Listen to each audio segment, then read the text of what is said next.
Bismillahirrahmanirrahim.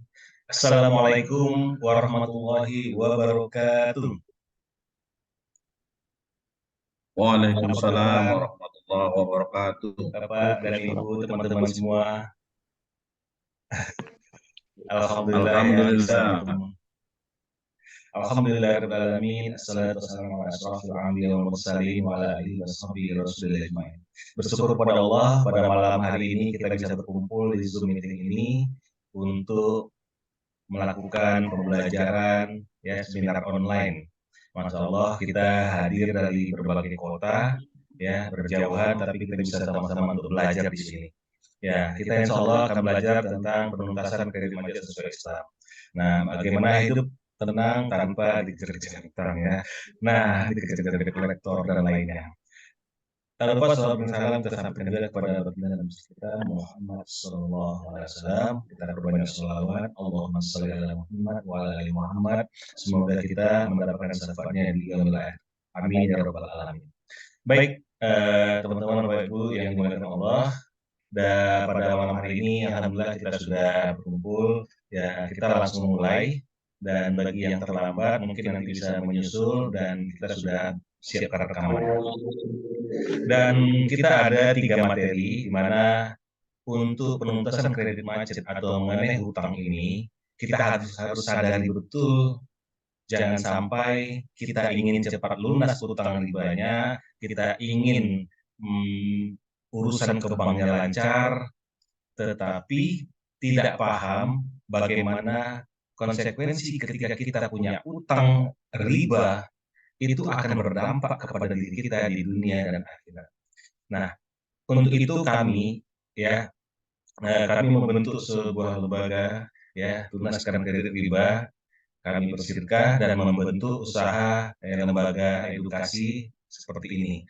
Tujuannya agar Bapak Ibu teman-teman yang ada tidak lagi mengulangi apa yang sudah pernah terjadi pada dirinya ya.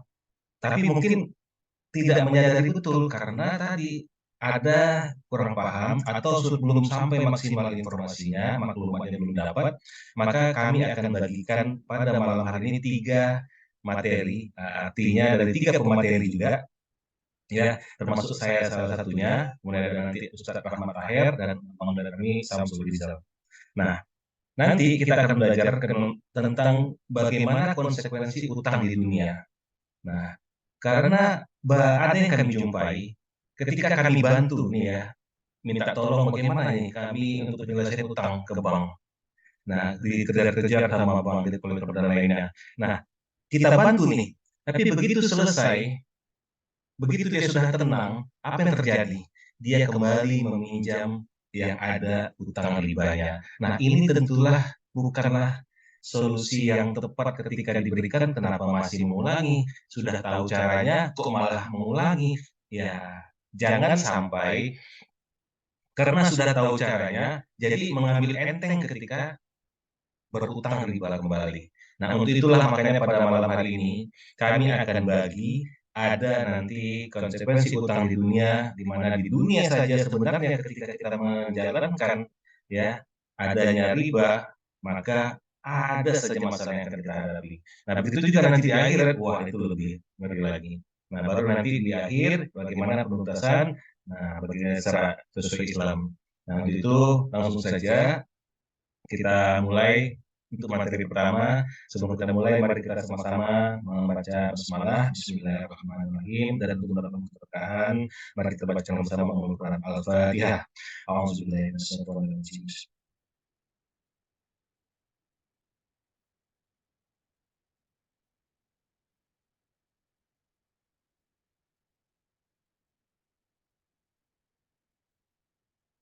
Nah, baik. Nah, ini materi pertama akan kita langsung masuk, yaitu saya sendiri yang membawakan ya, nanti baru pada terakhir dan oke, baik.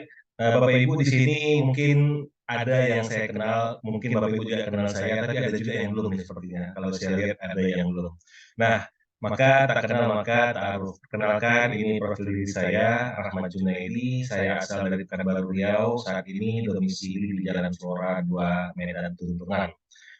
ini handphone saya, ada Telkomsel dan Indosat, kalau ingin dilindungi silakan, dan ini sosmed saya. Nah, kebetulan saya juga memang sejak pandemi itu menggeluti dunia marketing. Jadi saya juga sebagai praktisi dan mentor digital marketing. Nah, ini untuk profil trainer dan mentornya. Ini mungkin bisa dibaca ya. Nah, saya sebagai praktisi mentor digital marketing, alhamdulillah ya itu banyak membawa perubahan. Dan saat ini kalau kita punya bisnis, ketika kita sudah menyelesaikan utang ribanya, nah yang penting itu bagaimana mengembangkan bisnisnya. Nah, salah satunya solusinya adalah menggunakan teknologi, ya digital marketing dan lainnya. Nah, inilah profil saya untuk data diri saya. Nah, kita mungkin sudah tahu ya, tapi yang belum, inilah lebih kurang apa yang ada pada diri saya selama ini yang saya jalani. Sampai saat ini ada, ya ternyata masih bisa. Nah, langsung saja, apa solusi kita ya dalam hidup ataupun mungkin di sini bisnis ya? Karena di sini banyak yang terjadi itu adalah pegiat atau yang menjalani bisnis. Nah, ketika butuh uang, yuk harapannya Bapak Ibu ya teman-teman semua kalau bisa kita terlibat aktif, boleh dibuka mungkin nggak usah open mic tapi di chat saja. Nah, kalau chatnya Bapak Ibu mungkin khawatir ada hal-hal yang tidak sensitif, mungkin kami coba chat itu pun nanti masuknya ke host dan co-host ya. Jadi di sini ya ada pembicaranya, kami akan jadikan co-host semuanya. Nah, nanti pesan-pesan chatnya itu langsung direct ke kita. Jadi nggak usah malu, nggak usah takut ketika mengirimkan pesan ya. Oke, kalau ditanya apa nih harapan target dari Bapak Ibu yang hadir di sini, boleh di chat kita ingin tahu nih apa alasan hadir di sini. Silakan.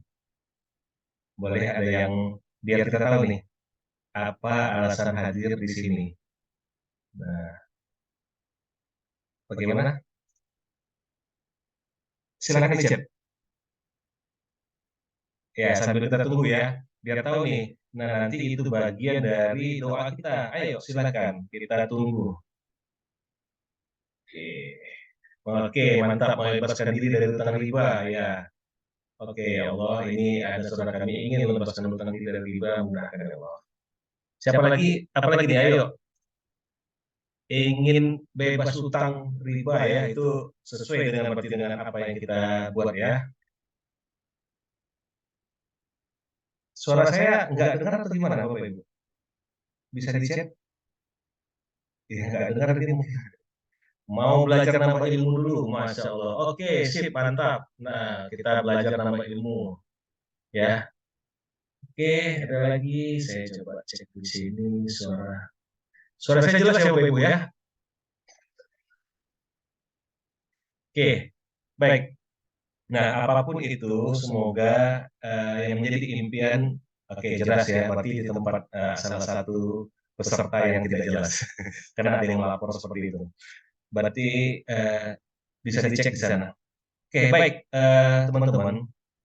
Niat apapun itu penting ketika mau belajar. Nah, hari ini, pada malam hari ini, semoga yang hadir kita punya niat sama-sama untuk bisa yang menjadi suatu target, ya, bisa lunas utang, terutama utang ribanya, bisa menambah ilmu, apapun itu, silahkan buat dan jadikan itu hal penting agar pada malam hari ini mendapatkan manfaatnya.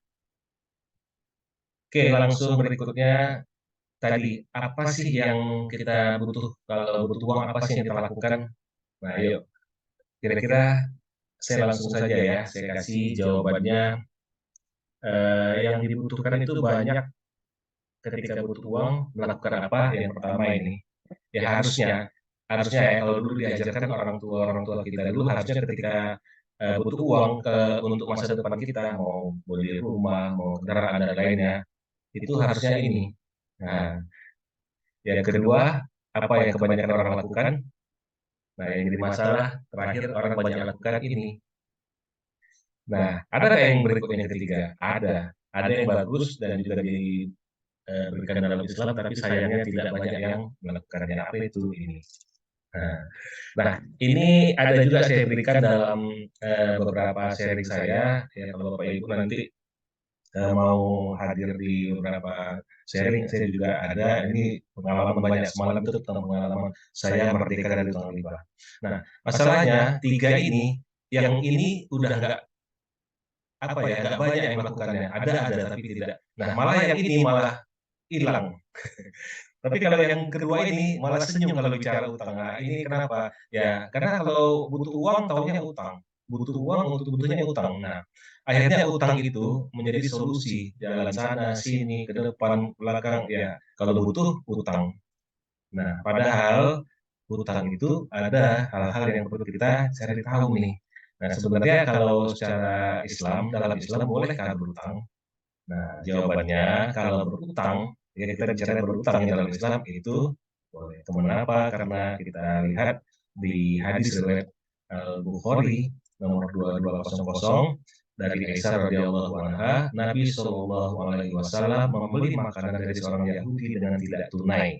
Dengan utang, kemudian beliau menggadaikan baju besinya. Nah, kalau di sini dilihat ya, ternyata Rasul memang pernah ya dengan hutang, tapi itu pun ada jaminannya karena kalau ada apa-apa berarti aman kan. Nah, kalau kita bagaimana? Nah, ada juga di Al-Qur'an disebutkan di surat Al-Baqarah ya 282. Nah, di sini juga dikatakan ya, hai orang yang beriman, apabila kamu bermuamalah tidak secara tunai, artinya tidak secara tunai, maka catatlah, tuliskanlah. Nah, sama. Itu artinya memang boleh berutang. Tapi kalau dicontohkan Rasulullah, berutang itu hanya untuk tiga hal, ya kebutuhan hidup yang betul-betul untuk kebutuhan hidup, bukan untuk gaya hidup ya, ya kebutuhan hidup. Ya kalau dulu kita tahu sandang pangan papan itu ya, tapi untuk beli-beli yang lain, nah itu bukan kebutuhan.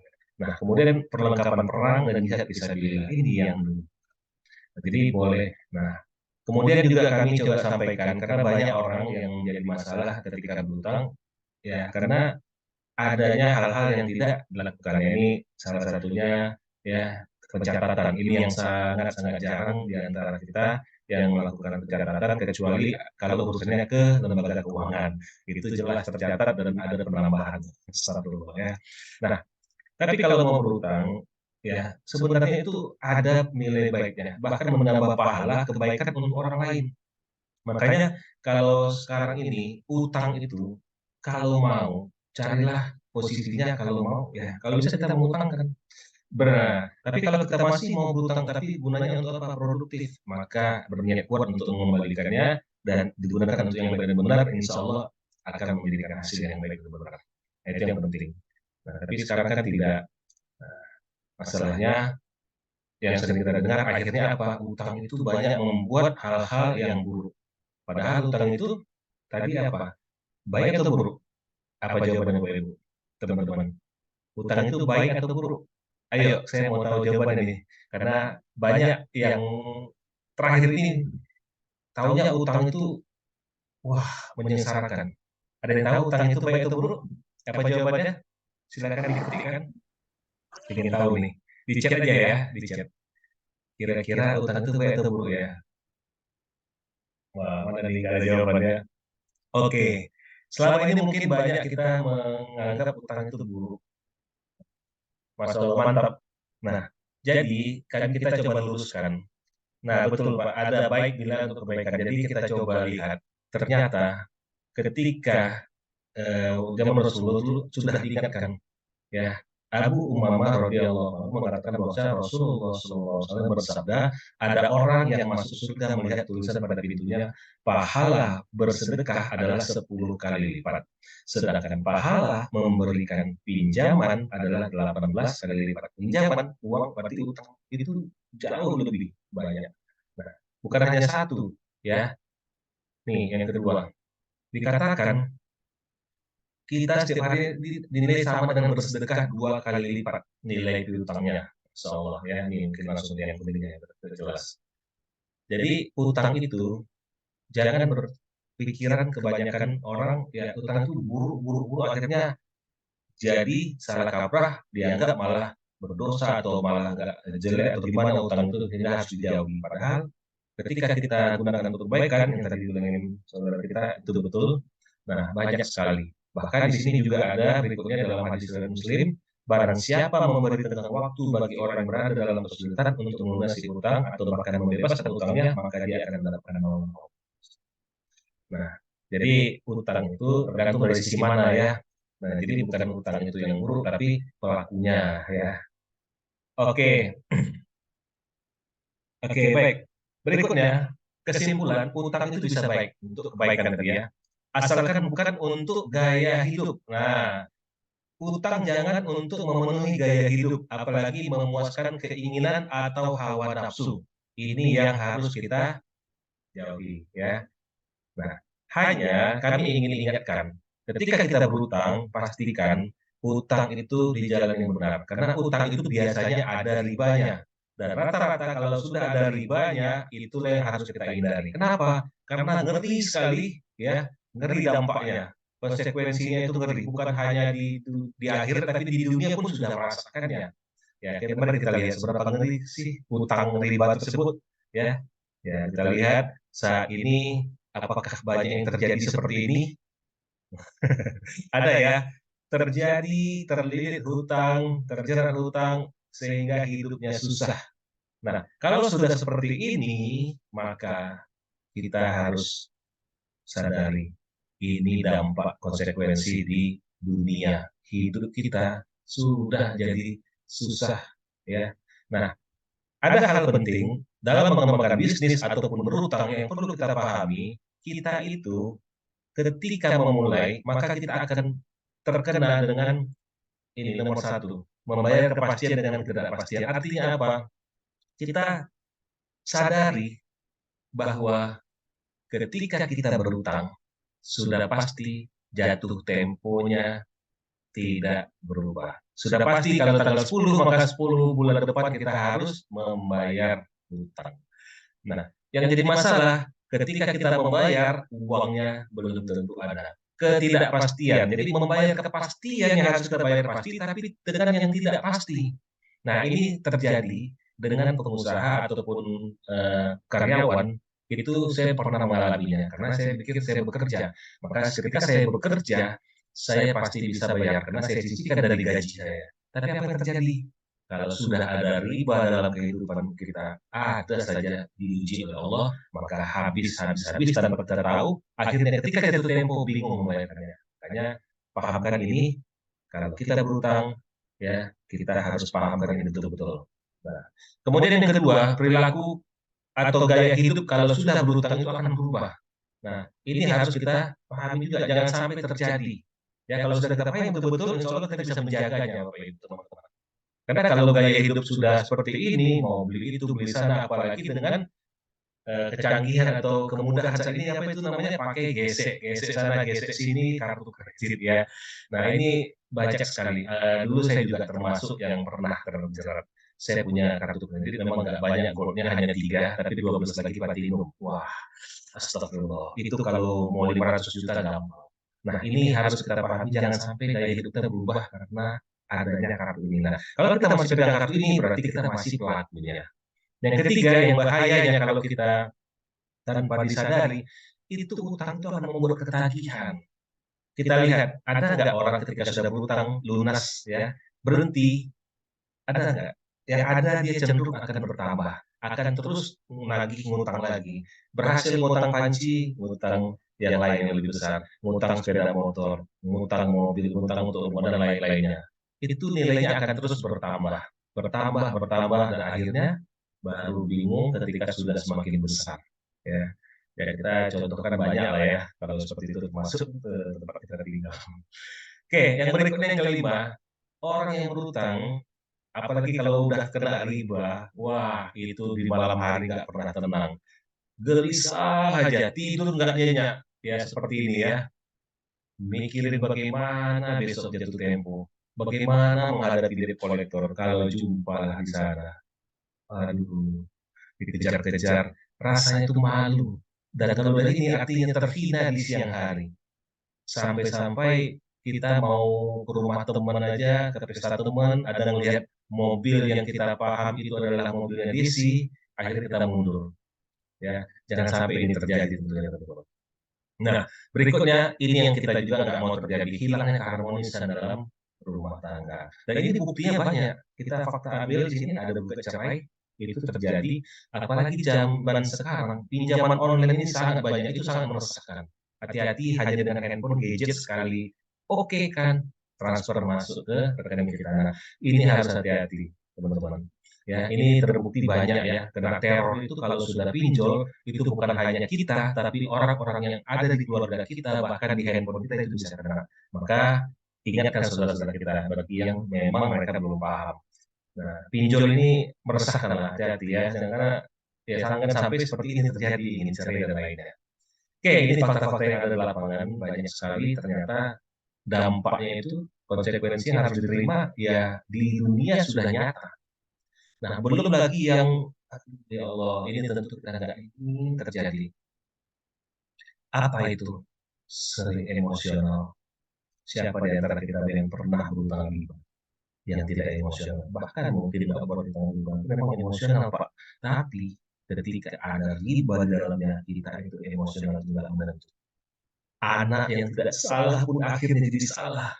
Anak yang nggak tahu menahu apa-apa tentang masalah kita, karena dia hanya ingin menunjukkan hasil karyanya di sekolah, tapi karena kita ingin menunjukkan si ayah nggak mau, akhirnya anak kena marah.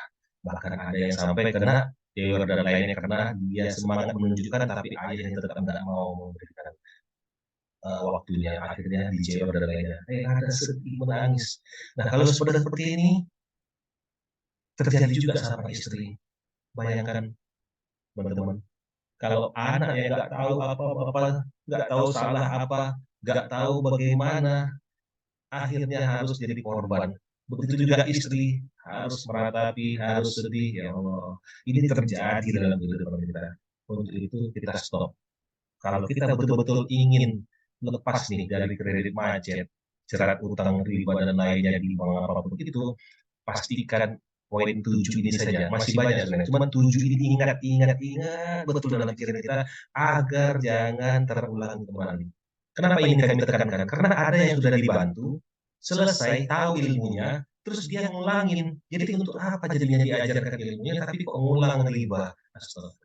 Makanya kalau kita bertobat, hijrahlah secara total, secara kafah untuk hidup betul-betul tanpa riba. Jadi kalau caranya banyak, insya Allah nanti ada di akhir kita berikan, dan juga cara termudah dulu saya untuk jalan utang gesek tadi apa? Nah ini contoh saya buktikan ya, yaitu tutup jalan utangnya dengan mengguntingnya. Ini kalau masih ada, ayo lakukan terus. Nah alhamdulillah saya dulu juga nggak banyak utang seperti yang lain. Utang saya hanya 1 M ya, 1 M-an ya, 1 miliaran. Nah, tapi itu pun sama saja buat pusing 7 keliling. Karena 1 miliar, 100 miliar, 100 juta, 10 juta, 1 juta, kira-kira pusingnya sama nggak? Kalau dari itu tempo pas nggak ada uang. Sama ya Bapak Ibu ya teman-teman semua. Makanya yuk kalau nanti sudah merdeka, jangan lagi kembali kepada riba. Nah, alhamdulillah kalau saya pribadi merdeka ya tahun 2017. Versi saya merdeka dari utang riba, merdeka dari yang lain-lainnya juga. Nah, ini buktinya 2017 ribanya lunas nih, saya juga di 2017 saya lunas. Nah, kayak ini salah satu yang saya lakukan. Nah, nanti mungkin di akhir salah satu yang bisa saya lakukan untuk melunaskan utang, ya ini saya sudah buktikan. Saya selesaikan. Yang penting kita tidak lagi kena jerat riba, kita tidak lagi terkena dampak konsekuensinya di dunia, tapi yang ada apa? Hidup tenang. Untuk itu kenapa kita mesti takut? Kalau adanya yang bisa kita selesaikan dengan cara apapun itu selesaikan. Nah mungkin nanti di sesi kalau tanya atau apa mungkin saya bercerita khusus ya, karena di sini waktunya terbatas. Tapi mungkin jadi masukan tadi kita minta ya kalau betul-betul ingin lunas utang, maka lakukanlah ikhtiar iman maksimal. Semaksimal mungkin harus kita rela berkorban melepaskan kemelekatan. Karena banyak orang, saya ingin berjuang lepas dari jerat utang, tapi apa yang ada nggak berani dia lepaskan. Ya gimana? Mengharapkan hanya dengan gajian atau dengan menjalankan bisnis, sementara itu juga belum tentu kapan nilainya juga belum tentu besar. Nah, sementara ada yang besar nggak berani dia lepaskan, akhirnya dia akan kena konsekuensi baik itu di dunia maupun di akhirat. Astagfirullah, jangan sampai. Nah, inilah makanya kami mengingatkan terlebih dahulu sebelum kita lanjut yang materi intinya. Nah, di sini saya coba tambahkan di mana Rasulullah senantiasa selalu memohon perlindungan. Diceritakan dari Aisyah radhiyallahu anha, Rasulullah berdoa dalam salat, "Ya Allah, aku berlindung kepadamu dari berbuat dosa dan terlilit utang." Nah, sekarang kita yang punya utang, ingin lepas dari jerat utang, terbebas utang, seberapa banyak kita berdoa. Terkadang berdoa ketika kepepet. Nah, kalau kemarin semalam itu saya udah ngasih ilmunya kunci 3 BMHSB, termasuk berdoa. Nah, berdoa sudah saya kasih tahu caranya kemarin. Nah, kalau kita mau, contoh doa yang ada diajarkan oleh Rasulullah, atau yang simpelnya seperti ini, ada juga yang lain ya, di sini juga bisa dilanjutkan. Nah, cuma ada pertanyaan nih, mengapa ditanya, Anda banyak meminta perlindungan dari utang, wahai Rasulullah? Nah, Rasulullah menjawab, sesungguhnya seseorang apabila sedang berutang, ketika dia berbicara, biasanya berdusta dan berjanji sering menyelisihinya. Nah, ini hati-hati. Ini kalau sudah berbohong, berdusta, bukan hanya si pelakunya yang berdusta, terkadang yang parahnya keluarganya pun ikut. Bahkan yang sedihnya, anaknya pun ikut berdusta, ikut berbohong. Ya, contoh datang dari kolektor isi ke rumah. Nah, ada bapak. Kata bapak, kata si anak ya, kata bapak, tadi bapak sedang pergi, nggak ada di rumah. Oh, ya, padahal disampaikan oleh si bapaknya karena berbohong takut dijumpai. Nah, ya ini bahaya. Nah, untuk itu berdoalah selalu. Nah, ada satu lagi doa yang diajarkan Rasulullah, ini boleh nanti kalau ini ada rekamannya boleh nanti diambil ya. Nah, artinya yang kita baca pentingnya, ya Allah, aku berlindung kepadamu dari kebingungan dan kesedihan. Aku berlindung kepadamu dari kelemahan dan kemalasan. Aku berlindung kepadamu dari ketakutan dan kekikiran. Dan aku berlindung kepadamu dari lilitan utang dan tekanan orang-orang. Nah, ini masalah yang sering kita jumpai, orang yang berutang. Ya. Boleh nih nanti diamalkan. Nah, mungkin ini untuk pengingat dari saya. Dan kalau teman-teman di sini yang mau betul-betul lunas utangnya, mau selesai masalahnya, tidak ada lagi kredit macet di bank dan lainnya, maka yuk lakukan dengan semaksimal mungkin. Dan apa yang sudah saya sampaikan nanti juga disampaikan teman saya lagi, kita betul-betul tanamkan pikiran kita untuk menghentikannya kalau kita sudah kena dampaknya di dunia. Dan juga di akhirat tentunya ada. Nah, itu akan diberikan setelah ini. Nah, untuk itu berubah bagaimana kita harus yakin. Kalau kita bisa, katakan bisa. Aku bisa lunas utang, aku bisa tidak berbuat riba lagi. Nah, Allah menuntut perasaan hambanya ya teman-teman. Ya katakanlah Muhammad kepada mereka bahwa aku sebagaimana yang mereka rasakan. Dan sesungguhnya Allah tidak akan merubah keadaan suatu kaum sehingga mereka merubah keadaan yang ada pada diri mereka sendiri. Nah, ini yuk kalau kita mau berubah itu kembali kepada diri kita sendiri. Oke, itu saja dari saya. Ya, saya Rahmat Medi bisa dijumpai di semua sosmed ini. Karena saya di marketing, saya miliki itu semua dan kita bisa berkenalan dan saling follow dan subscribe. Oke, itu saja dari saya. Dan tadi adalah dampak untuk utang riba di dunia. Nah, dunia saja dampaknya itu sampai bisa berpisah sama keluarga tercinta. Nah, kalau di akhirat bagaimana lagi? Ya, untuk ini kita akan lanjutkan materi kedua, di mana pada materi kedua ini akan disampaikan oleh Ustadz Rahmat Taher, di mana Ustadz Rahmat Taher juga banyak membantu ya memberikan kajian juga memberikan pencerahan untuk orang-orang yang punya masalah utang riba. Dan kami bagi khusus sekarang untuk kehidupan tapi dampaknya di akhirat. Nah, untuk ini ya langsung saja kepada Ustaz Rahmat Taher, kan sudah siap belum ya? Oke, kita sapa dulu. Assalamualaikum Ustaz Rahmat Taher. Waalaikumsalam warahmatullahi wabarakatuh. Oke, alhamdulillah siap Ustaz ya. Ini materinya akan kita coba Alhamdulillah siap. lanjutkan. Oke, siap. Oke, baik. Untuk itu kami persilakan waktu teman kepada Ustaz Rahmat Taher. Tafadhol Ustaz. Ya. Assalamualaikum warahmatullahi wabarakatuh. Waalaikumsalam warahmatullahi wabarakatuh. Alhamdulillah. Bismillahirrahmanirrahim. Alhamdulillahi rabbil alamin. Wassalatu wassalamu ala asrafil anbiya'i wal mursalin wa ala alihi wa ashabihi ajma'in. Pertama-tama dan yang paling utama, mari sama-sama kita panjatkan puji dan syukur kepada Allah Subhanahu wa taala yang mana berkat segala nikmat dan karunia kita bisa hadir ya dalam Zoom meeting ini, yang mudah-mudahan pertemuan kita ini diberikan keberkahan oleh Allah Subhanahu wa taala. Amin ya rabbal alamin. Tak lupa salat berangkai salam kita berikan junjungan kita Rasulullah Muhammad sallallahu alaihi wasallam. Allahumma shalli ala Muhammad wa ala ali Muhammad, yang mana berkat segala usaha dan kerja keras kita bisa merasakan nikmat iman dan Islam. Ya, Bapak Ibu-ibu rahmati oleh Allah Subhanahu wa taala, ya insyaallah saya diberikan amanah ya untuk menyampaikan konsekuensi utang riba di akhirat atau dampak riba dalam kehidupan yaumil qiyamah, hari kiamat atau akhirat. Dan pembahasan ini sangat penting sekali kalau Bapak Ibu dan saudara-saudara sekalian pahamin. Kenapa? Karena emang kita sebagai seorang muslim, sebagai makhluk Allah Subhanahu wa taala, seperti apa yang disampaikan oleh Allah Subhanahu wa taala, bahwasanya kita ini adalah kullu nafsin za'iqatul maut. Ya. Setiap yang bernyawa itu pasti akan merasakan mati. Jadi semua kita itu pasti akan merasakan mati, akan berjumpa dengan yaumil qiyamah.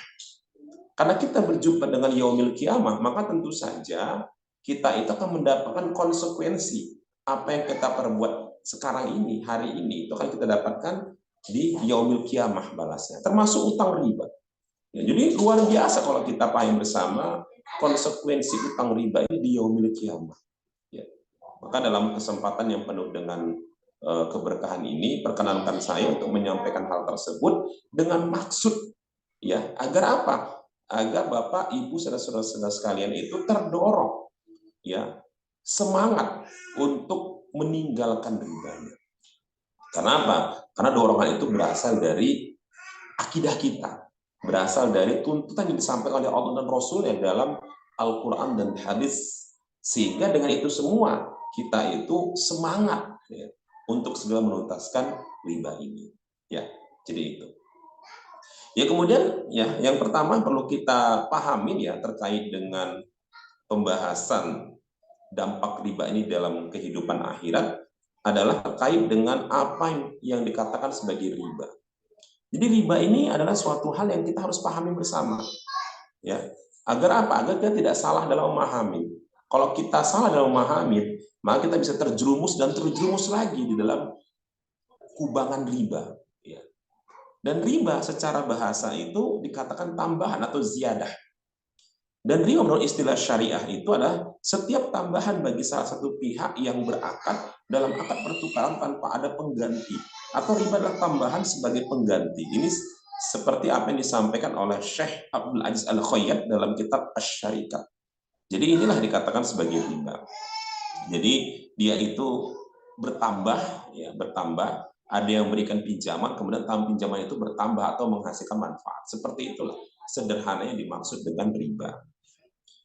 Ya, kemudian hukum riba ini jelas sekali haram. Ya, tidak ada perbedaan di kalangan ulama. Qad disebut qad inilah pasti penunjukan dalilnya dan pasti sumbernya. Karena dari Al-Quran dan hadis. Jadi tidak ada perbedaan, jadi tidak ada khilafiyah yang mengatakan bahwasanya riba itu hukumnya boleh, riba itu hukumnya halal. Tidak ada. Riba itu adalah sesuatu hal yang jelas-jelas diharamkan oleh Allah Subhanahu wa taala. Ya, seperti apa yang disampaikan oleh Allah Subhanahu wa taala dalam Quran surah Al-Baqarah ayat 75, wallahu bai'a wa harrama riba. Allah menghalalkan jual beli dan mengharamkan riba. Dan riba itu bukan dosa yang sembarangan, tapi dosa yang besar, kabair. Ya. Ini seperti apa yang disampaikan oleh Rasulullah SAW dalam hadis riwayat Bukhari, bahkan dikatakan sebagai dosa yang terkutuk. Ya. Dikatakan oleh Rasulullah, jadilah 7 perkara yang menghancurkan. Mereka bertanya, apa itu? Sabda Nabi, yaitu syirik, sihir, membunuh jiwa yang diharamkan Allah, kecuali dengan alasan yang benar, memakan riba, memakan harta anak yatim, lari dari perangan, dan menuduh zina kepada mukmin yang baik-baik. Jadi naudzubillah tsumma naudzubillah. Jadi jelas sekali ini adalah suatu hal yang haram, suatu hal yang dosa besar, suatu hal yang terkutuk. Bahkan dikatakan dalam hadis ini adalah 7 dosa yang menghancurkan. Makanya sudah barang tentu, kalau kita masih terlibat dengan riba, siap-siaplah kita itu dikatakan sebagai orang yang terkutuk. Ya, naudzubillah, tsumma naudzubillah. Mudah-mudahan yang terlibat riba bisa segera menuntaskannya dengan dorongan ini. Kemudian juga di dalam berbagai hadis dikatakan oleh Rasulullah SAW bahwasannya yang termasuk orang yang terlibat riba itu siapa? Dikatakan Rasulullah dalam hadis riwayat Muslim, Rasulullah SAW melaknat pemakan riba yang memberi makan dengan riba, penulisnya dan 2 saksinya. Sabda Nabi SAW terkait dengan hal ini, hum sawaun, jadi mereka sama. Jadi inilah orang-orang yang terlibat riba. Yang pertama itu adalah pemakan ribanya, kemudian yang kedua itu adalah yang memberi makan dengan riba, lalu yang ketiga itu adalah penulisnya, dan yang keempat itu adalah 2 saksinya. Jadi inilah orang-orang yang terlibat riba. Yang mudah-mudahan kita tidak sampai lagi terlibat dalam 4 golongan ini, ya, karena dia akan dikatakan sebagai dosa besar. Ya. Dan juga Rasulullah SAW mengatakan 2 hadis yang luar biasa. 2 hadis ini merupakan 2 hadis yang menggambarkan bagaimana parahnya, beratnya dosa riba. Yang pertama itu dalam hadis riwayat Hakim, Rasulullah SAW bersabda, dia mempunyai 73 macam dosa, yang paling ringan seperti laki-laki yang menzinai ibu kandungnya sendiri. Ya. Jadi luar biasa ya kalau kita lihat, Masya Allah, ya naudzubillah, tsumma naudzubillah. Jadi dosa yang paling kecil dari riba itu seperti menzinai ibu kandung sendiri. Bapak, Ibu, saudara-saudara sekalian itu bisa bayangkan seperti apa orang yang menzinai ibu kandungnya sendiri atau menzinai ayah kandung sendiri. Pasti kan ini orang brengsek, ini orang kurang ajar, kan begitu kan? Ayah atau ibunya dijinahin, kan gitu kan? Tapi seperti itulah gambaran dosa yang paling kecil dari riba. Maka jangan sampai kita itu ya menikmati riba. Berarti sama halnya kita itu menikmati berzina dengan ibu kandung sendiri, atau menikmati berzina dengan ayah kandung sendiri. Ya, naudzubillah, tsumma naudzubillah. Kemudian juga yang terakhir ya di dalam pembahasan kita yang slide tadi ini, ya, bahwasannya dosa riba itu dalam hadis Ahmad dikatakan 1 dirham riba itu yang dimakan seorang sedang dia tahu, maka lebih berat dosa daripada 36 kali berzina. Ya, jadi orang yang dia itu 1 dirham saja makan dari hasil riba, terlibat riba. Kalau yang saya ketahui 1 dirham itu sekitar 70.000 rupiah. Itu lebih berat dosanya dibandingkan 36 kali berzinah dengan pelacur. Ya, kita bisa bayangkan, ya, berzina saya dengan satu orang pelacur saya itu dosanya naudzubillah kan gitu kan. Apalagi dengan 36 kali berzinah dengan pelacur. Dan itu kan 70.000. Bayangkan kalau Bapak, Ibu, saudara-saudara sekalian itu ya ribanya itu sebanyak 100 juta. Ribanya sebanyak 200 juta. Ribanya sebanyak 300 juta. Berapa itu? Kita bisa bayangkan berapa banyak itu. Ya. Jadi subhanallah, luar biasa. Jangan sampailah kita itu menikmati riba. Ya. Ya, kemudian kita masuk kepada pembahasan secara lebih dalam ya, apa yang dimaksud macam-macam riba. Jadi riba itu ada berapa macam? Agar jelas ya, agar tidak tumpang tindih, tidak salah dalam memahami yang dimaksud dengan riba. Jadi riba itu ada 2, ada riba fadl, ada riba nasi'ah. Jadi 2 riba inilah yang dikatakan sebagai riba. Yang pertama itu riba fadl. Apa yang dimaksud dengan riba fadl? Riba fadl itu tambahan pada akad pertukaran antara barang-barang riwayat tanpa memberikan pengganti. Dan kita harus pahami bersama, ada 6 barang riba. 6 barang riba inilah ketika dia tukar-menukar, ketika jual beli, dia bisa terkena riba fadl. Kecuali kita menghindari 2 hal. Apa yang termasuk dalam 6 barang riba itu? Yang pertama itu emas, yang kedua perak, yang ketiga itu gandum, yang keempat itu jewawut, yang kelima itu kurma, dan yang keenam itulah gandum. Dan 2 barang riba tadi ini, 6 barang riba ini, ketika dia itu jual beli, maka harus cash and carry, tidak boleh kredit. Ya, kalau kredit dia itu kena riba fadl. Atau yang kedua, ketika dia sejenis tukar menukar, contoh emas dengan emas gitu kan, maka harus kontan, cash and carry, tidak boleh kredit. Ya, dan kemudian juga tidak ada tambahan. Jadi tidak boleh ada tambahan. Misalnya ada emas, ya, emas London dengan emas emas 22 karat itu ditukar, misalnya satu 10 gram, itu 5 gram, nggak boleh, itu haram, itu bisa riba fadl. Ya, tapi kalau emas Parjo enggak ya, atau emas apa gitu kan, itu beda gitu. Ya. Kemudian ya kalau misalnya tidak sejenis, maka dia harus kontan, tidak boleh ada tambahan.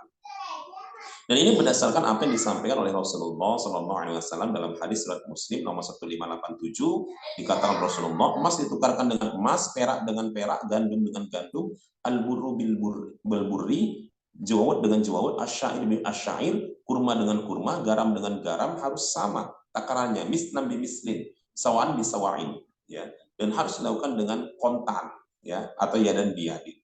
Dan jika berbeda jenis-jenisnya, maka jualan sukamu asalkan dilakukan dengan kontan. Jadi inilah dia. Jadi intinya dua hal harus dihindari. Apa itu? Kredit, dan yang kedua itu pertukaran sejenis yang bertambah atau berkurang. Ya, jadi itu. Ya, kemudian yang terakhir itu riba nasiah.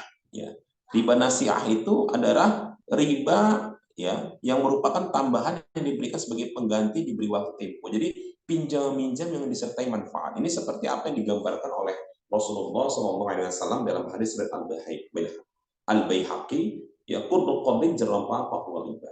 Jadi setiap pinjam-minjam yang ada manfaatnya itu namanya riba. Itulah dikatakan sebagai riba nasiah. Ya. Jadi riba nasiah itu bisa dikatakan juga riba jahiliyah. Karena apa? Karena ini yang masyhur di zaman jahiliyah sebelum Islam. Jadi ya seperti rentenir itu dahulu di masa Rasulullah itu sudah viral, sudah biasa. Jadi orang memberikan utang, maka utang itu ditambahin kan gitu kan. Utang 1.000.000 maka dibalikkan sudah 100. Maka ini sudah ada di masa Rasulullah, ini makanya dikatakan sebagai riba jahiliyah. Ini dikatakan sebagai riba nasiah. Ya. Seperti apa yang disampaikan oleh Syekh Said Al-Qahtani di dalam kitab riba halaman 16, bentuknya pada zaman jahiliyah seorang meminjamkan hartanya kepada orang lain untuk masa tertentu. Dia mengambil jumlah persentase tertentu dari harta tersebut setiap bulan, sedang pokok harta tetap. Jika peminjam tak mampu melunasin pada waktunya, maka diberi waktu tambahan dan pungutan itu mendapatkan tambahan. Jadi seperti itu dikatakan sebagai riba nasiah, ya, pinjam-pinjam disertai manfaat. Ya kalau sekarang banyak ya, selain rentan itu juga yang lain ada. Intinya kalau kita pahami bersama, utang itu tidak boleh ada tambahan, utang tidak boleh ada manfaat. Kenapa? Karena utang itu bagian dari tabarruk, aktivitas tolong menolong, ya. Jadi bukan aktivitas bisnis. Tapi ketika dia dijadikan bisnis, itu yang akan memunculkan yang namanya riba. Apa ibu-ibu, saudara-saudara sekalian yang dimuliakan oleh Allah Subhanahu wa taala. Jadi Allah Subhanahu wa taala, ya, itu berfirman ya dalam Al-Qur'an, dikatakan oleh Rasulullah sallallahu alaihi wasallam, mohon maaf ya, dikatakan oleh Allah Subhanahu wa taala di dalam Al-Qur'an, hai orang beriman, bertakwalah kepada Allah dan tinggal sisa riba yang belum dipungut, jika kamu orang-orang yang beriman. Ya, dikatakan oleh Allah dalam Quran surah Al-Baqarah ayat 278. Kemudian juga Allah Subhanahu wa taala juga berfirman di dalam Al-Qur'an, maka jika kamu tidak melaksanakannya, maka umumkanlah perang dari Allah dan Rasul-Nya. Tetapi jika kamu bertobat, maka bagimu pokok hartamu. Kamu tidak berbuat zalim menganiaya dan tidak pula dizolimin, ya, atau dianiaya. Jadi kita itu diperintahkan oleh Allah Subhanahu wa taala kalau masih punya riba, ya, itu harus ditinggalkan. Tidak boleh itu dibiarkan dengan beralasan berbagai hal. Sedikit lagi kok, ya. Bentar lagi kok, aku masih muda kok, ya. Soal aku upayakan sebelum aku tua sudah lunasi. Tidak boleh seperti itu. Atau alasannya ini darurat kok, emang aku masih butuh uangnya. Tidak boleh. Ya. Ini perintah Allah Subhanahu wa taala yang harus segera dikerjakan. Tidak boleh tidak, kan gitu kan. Karena kita tidak tahu kapan kita meninggal. Ya, bisa saja besok kita meninggal. Kalau kita bisa meninggal, ya siap-siaplah mendapatkan hukumannya di yaumil qiyamah. Ya, naudzubillah, naudzubillah. Makanya kalau kita punya riba, segera untuk dilunaskan. Ya, Segera niatkan hati, bulatkan tekad untuk segera melunasi itu. Insya Allah kita di TKR tuntas riba siap untuk membantu Bapak Ibu saudara-saudara sekalian. Kemudian juga Allah Subhanahu wa taala berfirman dalam Quran surah Al-Baqarah ayat 276, Allah memusnahkan riba dan menyebutkan sedekah. Allah tidak menyukai setiap orang yang tetap dalam kekafiran dan bergelimang dosa. Jadi Allah itu ya akan menghancurkan riba. Suatu saat itu janjinya Allah Subhanahu wa taala. Ya, dan Allah akan menyebutkan sedekah, itu janjinya Allah. Dia tidak tahu itu kapan memang. Tapi yang wajib kita yakini adalah seperti itu. Dan wajib juga kita itu mengikuti perintah Allah ya, agar kita meninggalkannya. Bahkan Allah tidak suka dengan orang yang bergelimang dosa. Riba ini dosa besar, bukan dosa kecil, bukan dosa sembarangan. Maka harus segera ditinggalkan. Ya. Bapak, Ibu-ibu, saudara-saudara sekalian yang dimuliakan oleh Allah Subhanahu wa taala, ya sedikit saya ulangin ya bagaimana luar biasanya ya dosa yang akan diberikan kepada orang-orang yang terikat dengan riba ya, atau orang-orang yang kena dosa riba. Dikatakan oleh Rasulullah SAW dalam hadis Ibnu Majah dan Al-Hakim, walaupun tadi sudah saya sampaikan, riba itu punya 73 pintu. Sedangkan yang paling ringan adalah seperti seorang laki-laki yang menzina ibu kandungnya sendiri. Ya, naudzubillah, luar biasa sekali dosa riba ini. Maka jangan ditunda-tunda agar riba itu segera ditinggalkan. Ya, niatkan hati untuk meninggalkan riba. Kemudian juga dalam hadis dan Ahmad dan At-Tabrani, ya, saya pertegas lagi ya, untuk semakin mengingatkan, ini adalah dua hal yang luar biasa terkait dengan keharaman dosa riba. Dikatakan Rasulullah SAW, 1 dirham riba yang dimakan oleh seorang laki-laki sementara ia tahu itu lebih berat dosanya daripada berzina dengan 3 kali pelacur. Ya, naudzubillah, naudzubillah. Ya mungkin kita jijik dengan pelacur ya, tapi kalau kita masih menikmati riba, kita lebih parah dari pelacur. Kenapa lebih parah? Ya, karena dosa kita itu berlipat-lipat. Mungkin orang yang melacur itu ya 1 bulan itu nggak sampai 36 kali. Tapi kita yang terlibat riba ya naudzubillah, apalagi kalau hutangnya sampai 100 juta, 200 juta, dibagikan aja dengan 70.000 sekitar 70.000 1 dirham, berapa kali itu melacur? Ya naudzubillah. Ya kemudian juga Rasulullah SAW ya, mohon maaf ya, Allah Subhanahu wa taala mengatakan dalam Quran surah Al-Baqarah ayat 75, dan orang-orang yang memakan riba tidak berdiri melainkan seperti berdirinya orang yang kemasukan setan lantaran tekanan penyakit gila. Keadaan mereka yang demikian itu adalah disebabkan mereka berpendapat sesungguhnya jual beli itu sama dengan riba. Jadi inilah ya hukuman Allah Subhanahu wa taala kepada orang-orang yang dia itu berdalih bahwasannya jual beli itu sama dengan riba. Atau kita bisa melihat saat ini riba itu anggapan orang adalah dosa kecil, bisa dihapuskan dengan sedekah. Ya, riba itu sikit-sikit riba. Jadi mana-mana orang riba, gitulah dia. Kesannya itu karena memang sudah menjadi hal yang sering dilaksanakan oleh masyarakat, itu dianggap hal yang biasa, padahal tidak. Ya, kalau yang kita banyak dalih, siap-siaplah kita di yaumil qiyamah mendapatkan hukuman. Ya, naudzubillah. Mudah-mudahan kita tidak menjadi orang seperti itu. Maka jawabannya apa? Jawabannya itu adalah segera lunasin riba Anda. Ya, segera tuntaskan riba Anda. Jangan lama-lama. Kalau tidak, siap-siaplah Anda untuk mendapatkan azab-azab tadi. Untuk mendapatkan dosa-dosa tadi. Untuk mendapatkan balasan yang luar biasa di yaumil qiyamah. Ketika Anda itu tidak segera meninggalkan riba. Na'udzubillah. Ya, di neraka itu dikatakan Rasulullah itu dosa yang paling kecil mohon maaf ya, siksaan yang paling kecil di yaumil qiyamah di neraka ya itu adalah mijak terompah dari neraka, pemakaian terompah dari neraka. Jadi kita memakaikan yang mijaknya, maka mendidih otak kita. Naudzubillah. Apalagi dosa-dosa seperti riba ini luar biasa. Maka jawabannya apa? Solusinya apa? Segera lunasin riba Anda dan segera lunasin riba Anda. Jangan ditunda-tunda. Jadi harus segera lunasin.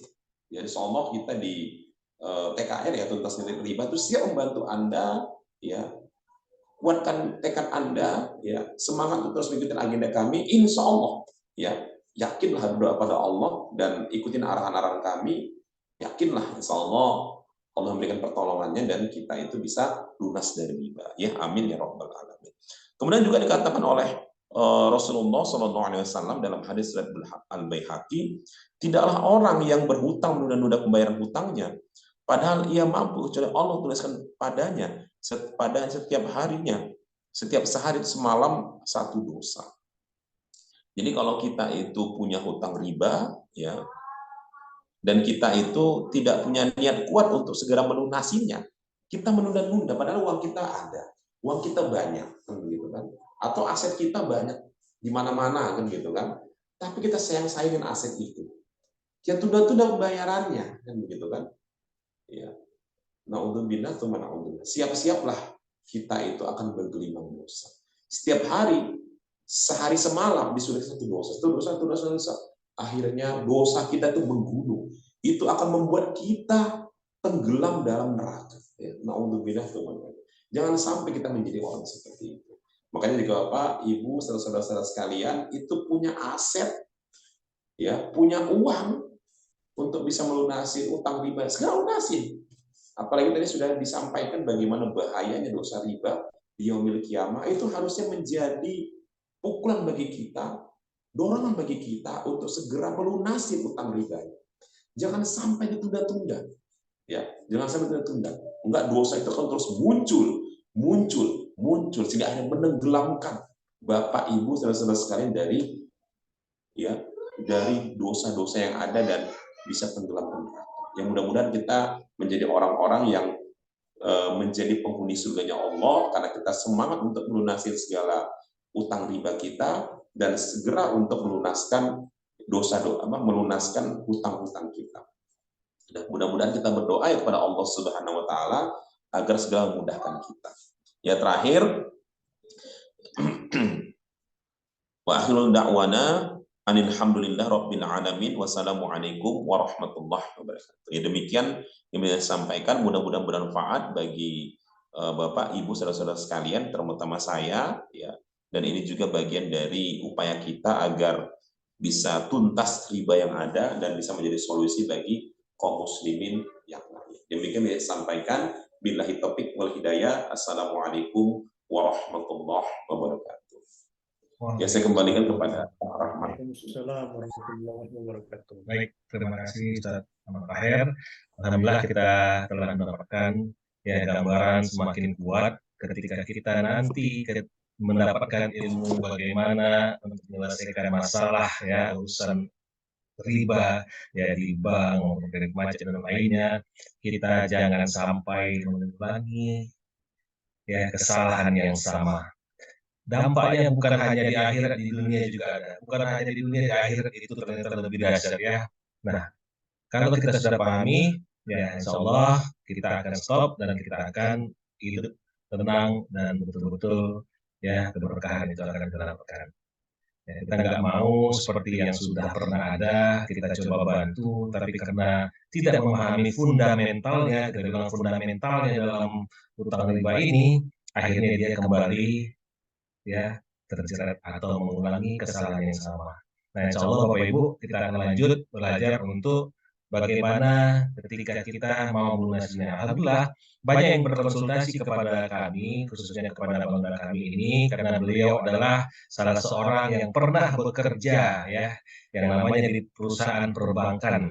Nah, alhamdulillah juga waktu itu, ya, waktu belum hijrah, pengalaman juga banyak di posisi dengan kondisi yang sekarang yang dibutuhkan banyak orang. Nah, dan ternyata Bangga kami ini juga sudah membantu banyak orang juga dan alhamdulillah bisa selesai dan juga bisa yang lepas dari masalah-masalah, ya, masalah berhadapan sama bank dan lainnya, bahkan ada yang lepas dari bunga denda dan lainnya. Nah, namun ada hal penting yang harus kita lakukan bagi kita seorang muslim. Apa saja itu? Nah, itu akan disampaikan oleh Bang kami, Samsul Rizal, dan alhamdulillah di sini sudah hadir bersama kita. Kita sapa dulu. Assalamualaikum, Bang Das, Samsul Rizal. Waalaikumsalam warahmatullahi wabarakatuh. Oke, suaranya jelas ya Bapak Ibu ya, suara Bang Samsudin Rijal jelas ya.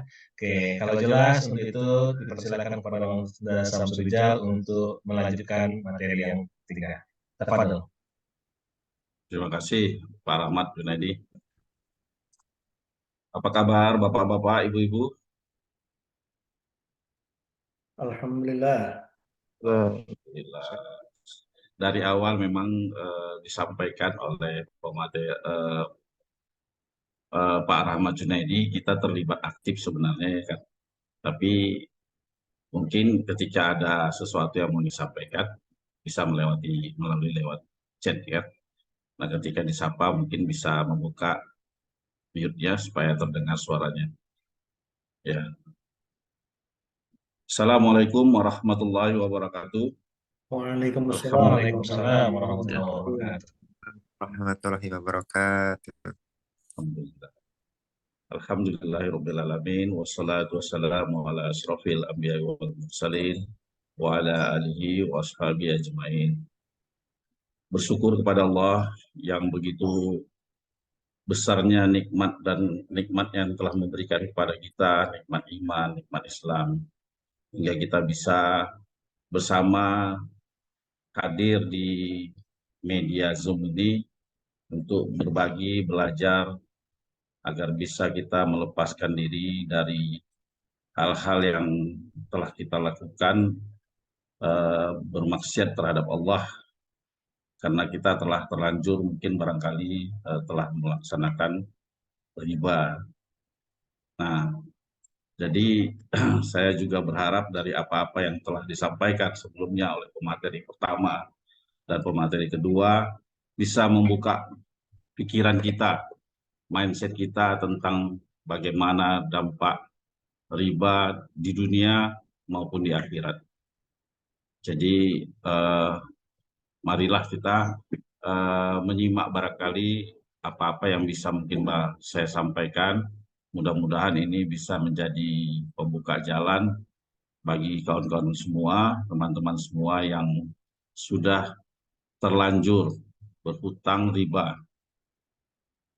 Ya, kemudian kita tak lupa bersalawat kepada Rasulullah SAW dengan mengucapkan Allahumma shalli ala Sayyidina Muhammad wa ala ali Sayyidina Muhammad.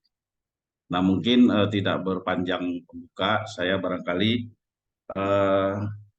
segera akan membuka materi saya ini. Nah,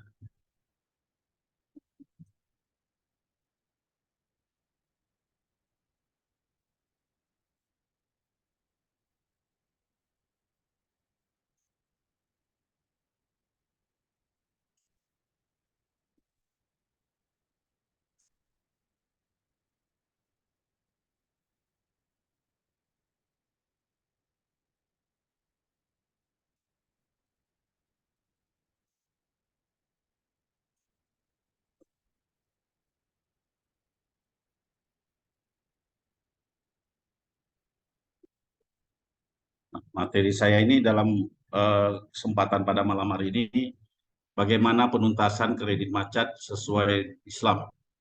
Nah, ada 4 langkah melunasi utang riba. Saya mau sapa dulu bapak-bapak dan ibu-ibu. Mungkin barangkali mute-nya bisa dibuka. Saya ingin bertanya, siapa yang ingin melunasi utang riba? Coba angkat tangan dulu. Barangkali bisa melalui kamera, bisa diangkat tangannya barangkali. Ya, mungkin pastinya semua ingin ya. Karena tak mungkin saya rasa hadir pada acara Zoom kita ini tidak berniat untuk melunasi utang riba. Dan saya pasti yakin sekali, karena saya pun seperti itu dulu gitu Pak. Bapak-bapak dan ibu awalnya ya antusias sekali mencari ilmu supaya bisa terbebas dengan dorongan ya, kalau kita mengikuti seminar atau informasi dari teman-teman yang kita dapatkan di awal ya mungkin bisa menambah semangat kita barangkali.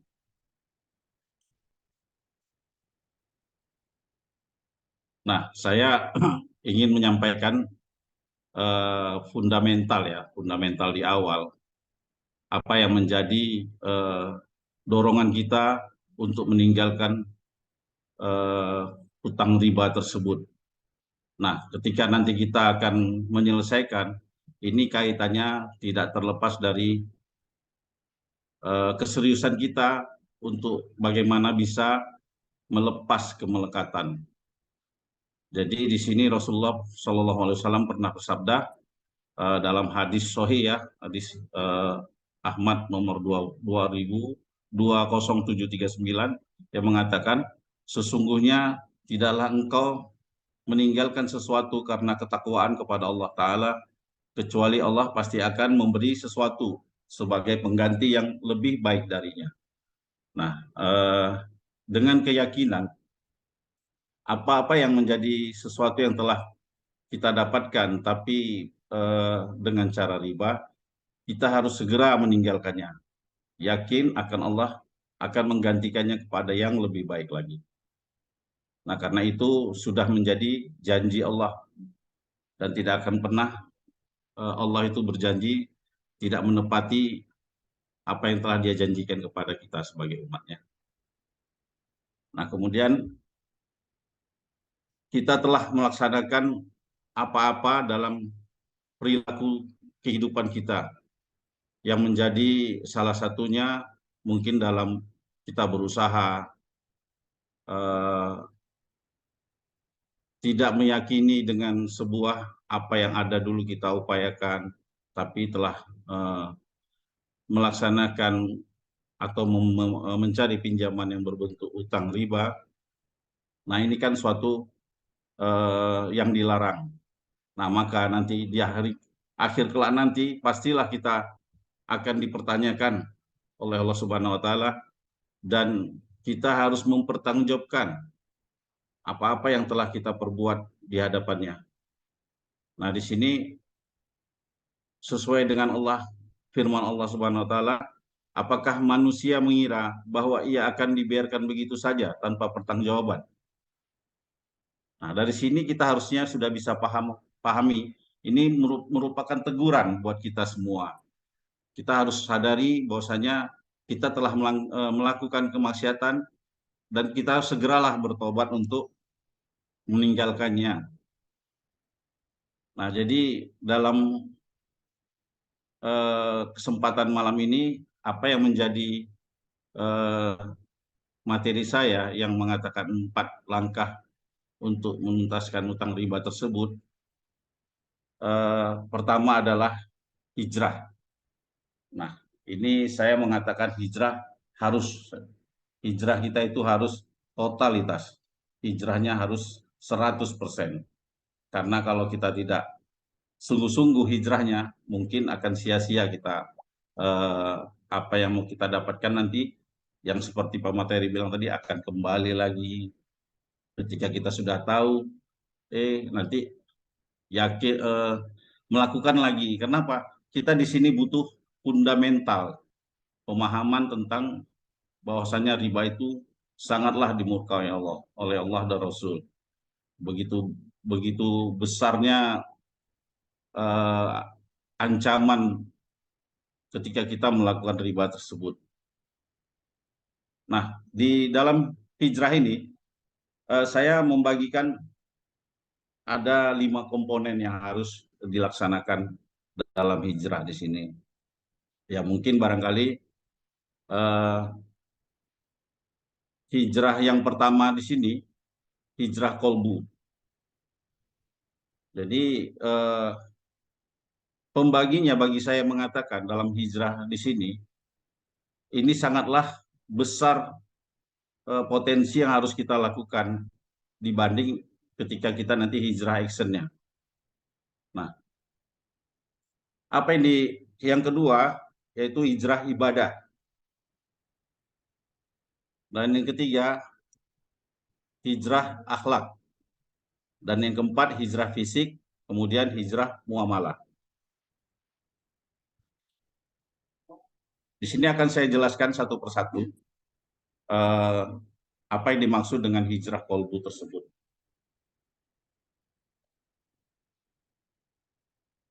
Nah, dalam hijrah kolbu tersebut, yang pertama sekali kita adalah harus taubat.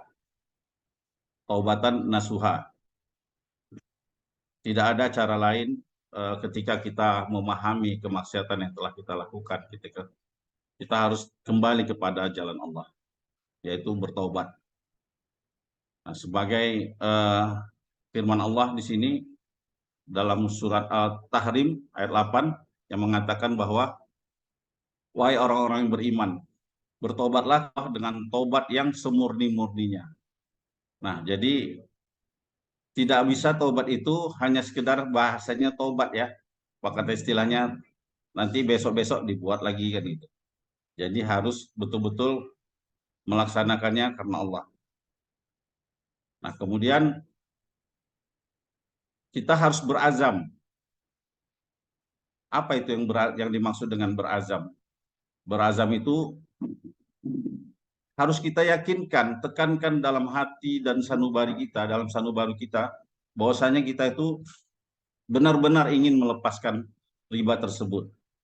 Dan kalau bisa berazam kita sudah punya planning, kapan sih bisa saya harus tuntaskan hutang-hutang riba kita itu. Nah, jadi tidak hanya sekedar dikatakan tobat, tapi harus kita upayakan sebagai dasar tolak ukur kita bisa semaksimal mungkin untuk kapan kita bisa melepaskan utang-utang tersebut, utang riba tersebut. Nah, kemudian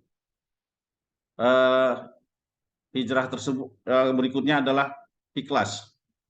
Nah, kita dalam melakukan taubatan tadi, kita harus ikhlas. Tidak boleh setengah-setengah. Dan ikhlas itu melakukannya lillah karena Allah Subhanahu wa taala.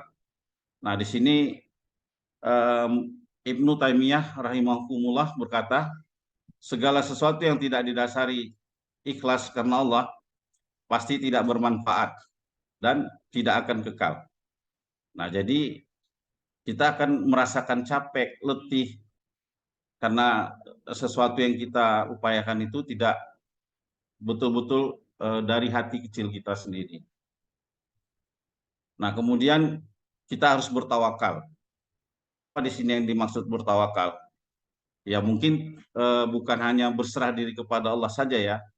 Mudah-mudahan Allah membantu kita. Nah, itu tidak bisa juga seperti itu. Jadi bertawakal di sini harus ada ikhtiar. Apa yang menjadi upaya kita untuk bisa melepaskan diri kita dari persoalan riba tersebut. Nah, di sini akan saya sampaikan juga sebuah hadis yang sahih juga ya, menurut Tirmizi, Abu Isa Tirmizi mengatakan bahwa hadis ini hadis yang sahih. Nah, di sini saya bacakan saja. Seandainya kalian benar-benar bertawakal kepada Allah, tentu kalian akan rezeki sebagaimana burung diberi rezeki. Ia pergi di pagi hari dalam keadaan kenyang, dalam keadaan lapar, dan kembali di sore hari dalam keadaan kenyang. Nah, di sini Allah telah mencontohkan burung yang menjadi makhluk. Dia dalam keadaan lapar, dia harus terbang, pergi dari sangkarnya. Tidak hanya berdiam diri di sangkarnya saja, nanti akan mendapatkan makanan dan dia bisa membuat dia kenyang.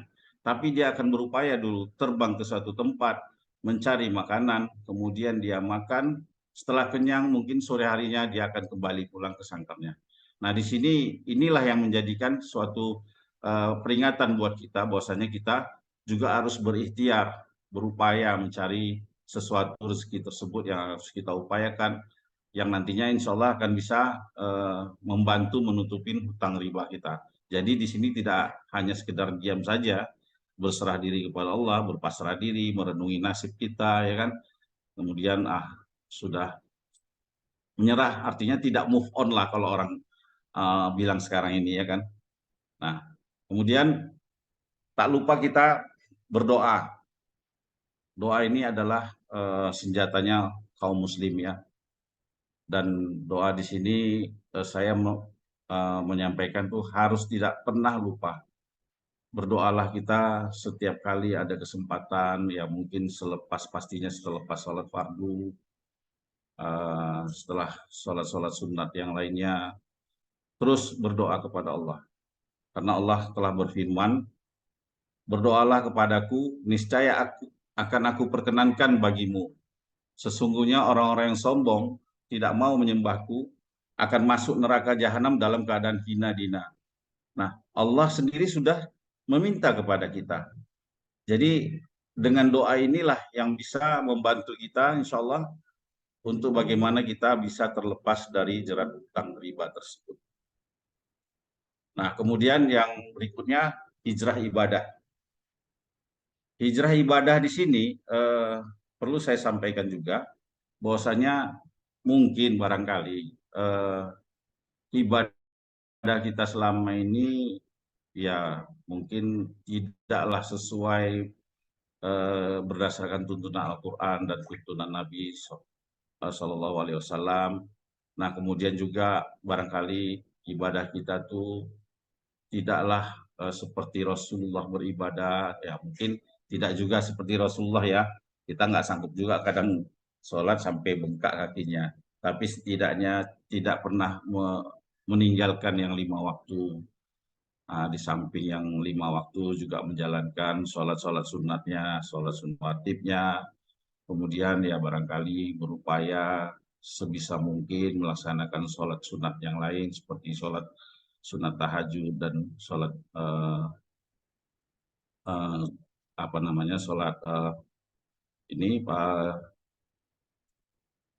sholat sholat sunat tahajud lah yang pastinya ya, di mana kita di tengah malam yang hening sepi begitu kan, nah kita memintalah kepada Allah, minta pertolongannya agar kita bisa Allah itu meridhoi kita, membantu kita bisa dibukakan jalan, memudahkan kita jalan untuk melepaskan jerat hutang kita. Nah, kemudian ditambah lagi dengan sholat-sholat yang lainnya, sholat sunat yang lainnya sebisa mungkin. Nah, di sini juga Allah ada berfirman, apa yang diberikan Rasul kepadamu, maka terimalah. Dan apa yang dilarangnya bagimu, maka tinggalkanlah. Dan bertakwalah kepada Allah. Sesungguhnya Allah amat keras hukumannya. Nah, disinilah bentuk hijrah ibadah yang saya maksudkan tersebut. Nah, kemudian selanjutnya hijrah akhlak. Hijrah akhlak ini di sini menjadi sesuatu yang tidak kalah pentingnya ya dalam bagaimana kita berperilaku kesehari-hariannya gitu. Bahwasanya kita harus menjadi seorang pribadi yang di atas garis ya kalau saya nyebutkannya. Di sini mengistilahkannya kita haruslah menjadi orang-orang yang tergambar di dalam sebuah keyakinan di dalam diri kita, sepertinya kita harusnya rajin, kita pun jangan menjadi seorang yang pemalas, kemudian kita menjadi orang yang optimis, jangan menjadi kita orang yang pesimis, kita juga harus menjadi orang yang semangat dan jangan loyo. Karena kalau loyo, bagaimana kita bisa harus melepaskan hutang kita tersebut. Nah, kita harus menjadi orang kaya ya, insya Allah. Nah, mudah-mudahan kita bisa jauh dari kemiskinan. Kemudian kita harus ceria, jangan pula cemberut selalu karena kita banyak hutang, cemberut saja. Ya, kita memang banyak hutang riba, tapi kita harus bisa menyelesaikannya dengan cara yang happy ya barangkali, tanpa kita harus galau setiap hari. Kemudian kita menjadi orang yang selalu taat beribadah, janganlah kita menjadi harus meninggalkan kemaksiatan lah ya, jangan jadi ahli maksiat. Kemudian kita senang memberi, janganlah menjadi kita orang yang suka meminta. Kemudian kita haruslah bersih, menjaga kebersihan dalam diri kita, baik diri kita secara fisik, hati kita, dan janganlah menjadi orang yang jorok ya. Kemudian orang yang berkomitmen, dan janganlah menjadi orang yang berkhianat. Nah, di sini inilah yang saya maksud, kita tuh haruslah menjadi orang-orang yang di atas garis. Nah, ini kaitannya, inilah yang menjadikan kita untuk sukses ya, ke depannya. Karena kalau yang kita ikutin di bawah garis ini, ya mungkin barangkali kegagalan yang lebih cenderung akan kita dapatkan. Nah, kemudian hijrah secara fisik. Nah, hijrah secara fisik, saya mengatakan hijrah secara fisik di sini, ya pindah dari tempat yang buruk ke tempat yang Allah ridhoin. Nah, mungkin barangkali ketika kita seperti yang saya sebutkan tadi, tempat kita tadi melakukan kemaksiatan, berusahalah untuk kita menjadikan berpindah ke tempat yang lebih baik, atau perilaku kita, atau usaha kita, atau apapun lah. Artinya di sini kita meninggalkanlah yang kemaksiatan tersebut. Nah, kemudian saya juga menyebutkan di sini ketika kita memang ada kemampuan, ya barangkali kita harus segera membayar hutang kita. Jangan menahan-nahan, kalau memang ada, selesaikan secara cepat hutang kita tersebut. Nah, kemudian tadi bersedekah, ya, bersedekah juga harus lebih diupayakan. Nah, kalau bersedekah ini kan bukan berarti harus nilainya yang besar, sesuai dengan kemampuan kita. Nah, kemudian ini mencerminkan action kita nanti ke depannya. Nah, kemudian dari yang berikutnya adalah hijrah muamalah. Di sini yang saya maksud dengan hijrah muamalah di sini adalah lebih kepada ketika kita tidak banyak mengetahui atau memahami ilmu-ilmu kita tersebut dalam berbisnis, ya mungkin dari pemahaman secara agama, itulah yang membuat kita terjerat dalam hutang riba tersebut. Nah, sesuatu yang tidak kita pahami, haruslah kita mencari agar kita memahami. Nah, di sini juga saya mengatakan berilmu sebelum melakukan muamalah agar terhindar dari yang haram. Haram di sini ya bukan hanya sekedar riba, goror, maisir, riswah, atau zolim. Nah, itu semuanya kan menjadikan sebuah keharaman buat kita.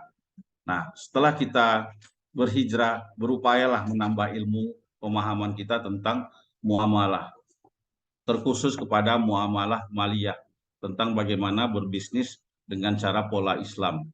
Tidak hanya sekedar mengejar sebuah keuntungan, tapi menabrak semua aturan, apalagi aturan itu yang kita anggap sendiri sudah biasa kok dilakukan orang. Nah, ternyata karena kita tidak pahami, akhirnya rupanya apa yang kita lakukan itu melanggar ketentuan. Nah, ini misalkan dalam berakad, ya.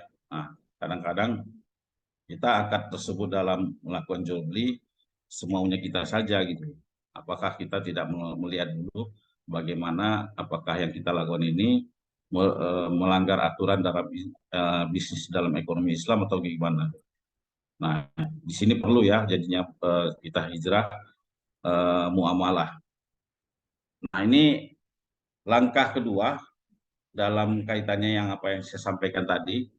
Nah, saya berpandangan langkah kedua, langkah ketiga, dan langkah keempat adalah merupakan langkah action. Disinilah bagaimana caranya kita untuk bisa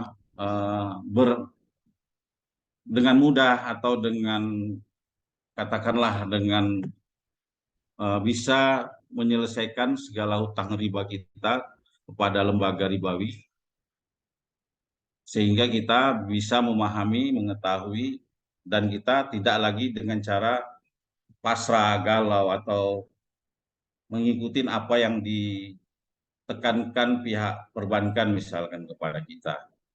Karena kita tidak mengetahui ilmunya dalam berbisnis tersebut.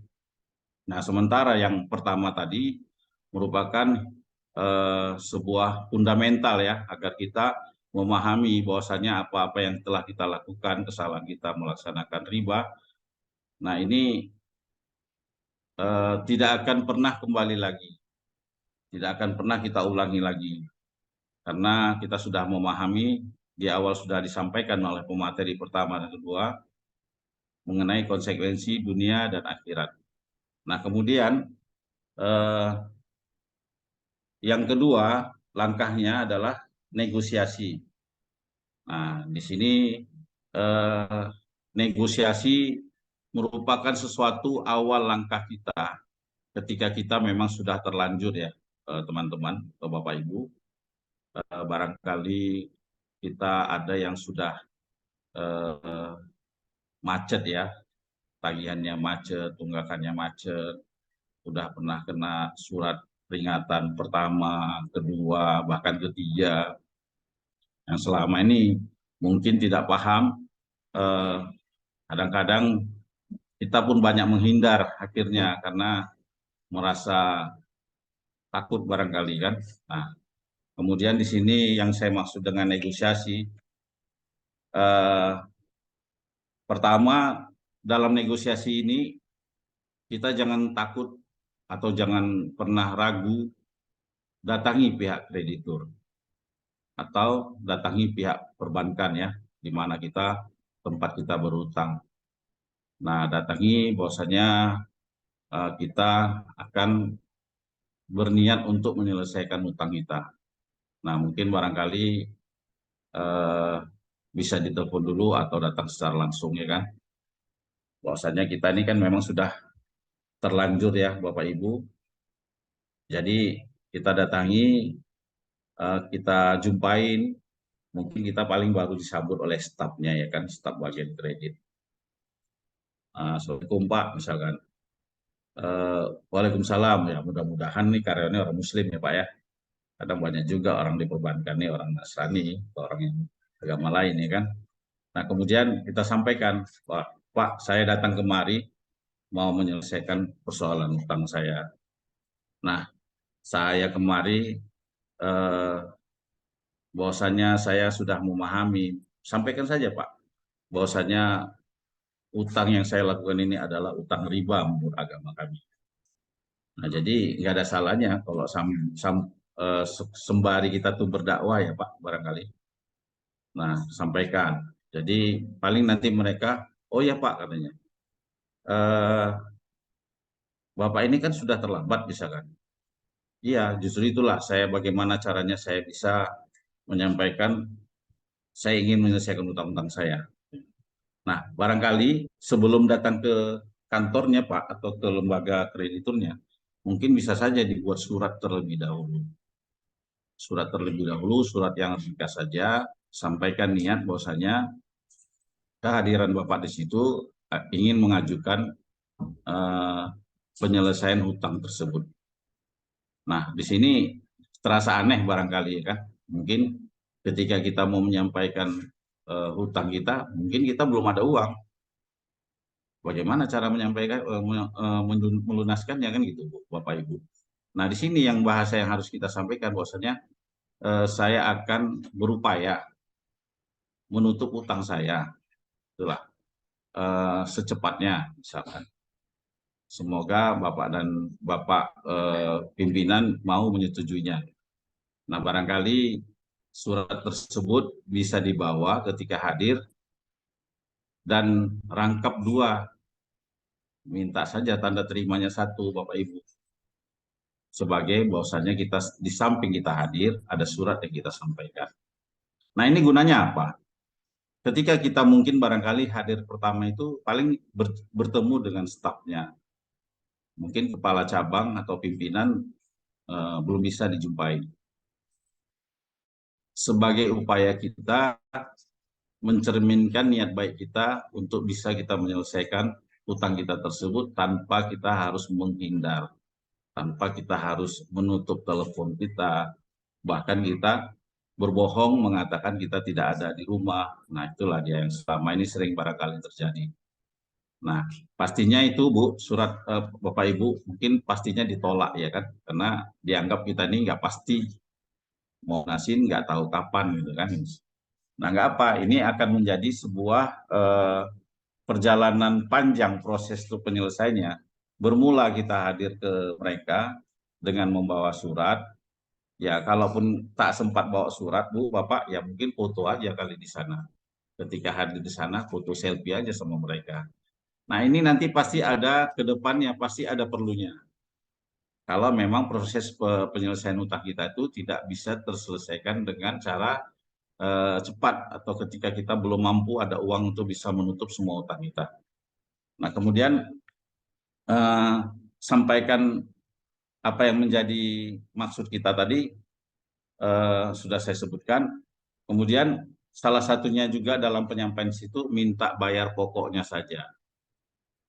Nah, kita kan di sini memang sudah sepakat untuk meninggalkan riba. Ketika kita masih mampu membayar utang kita atau cicilan kita, nah mungkin barangkali kita bisa tinggalkan. Artinya tidak melakukan pembayaran untuk bulan berikutnya. Kenapa? Artinya sama itu dengan kita masih menyebutkan riba kalau kita masih membayar angsuran atau cicilan. Nah, disinilah perlunya kita menyampaikan tujuan kita tersebut. Sembari kita itu dakwah kan. Nah, kemudian tanpa ada membayar bunga beserta dendanya, misalkan. Nah, jadi itulah yang mungkin barangkali di awal yang bisa kita sampaikan kepada pihak perbankan atau pihak kreditur. Kalau ditolak ya nggak apa, biasa itu Bu. Pastinya ditolak barangkali kan karena kita memberikan sesuatu yang belum bisa kita pastikan. Nah, kemudian dalam hal ini ketika kita sudah bermasalah, kita sudah dikejar-kejar atau sudah ditagih, kita tetaplah kooperatif. Tidak perlu menghindar ya Bapak Ibu. Tidak perlu ketika kita ditelepon ya kita angkat, kita jawab. Apa yang menjadi pertanyaannya kita jawab. Tidak perlu kita harus berkeras juga gitu. Tetap saja lembut. Kita jaga emosional kita.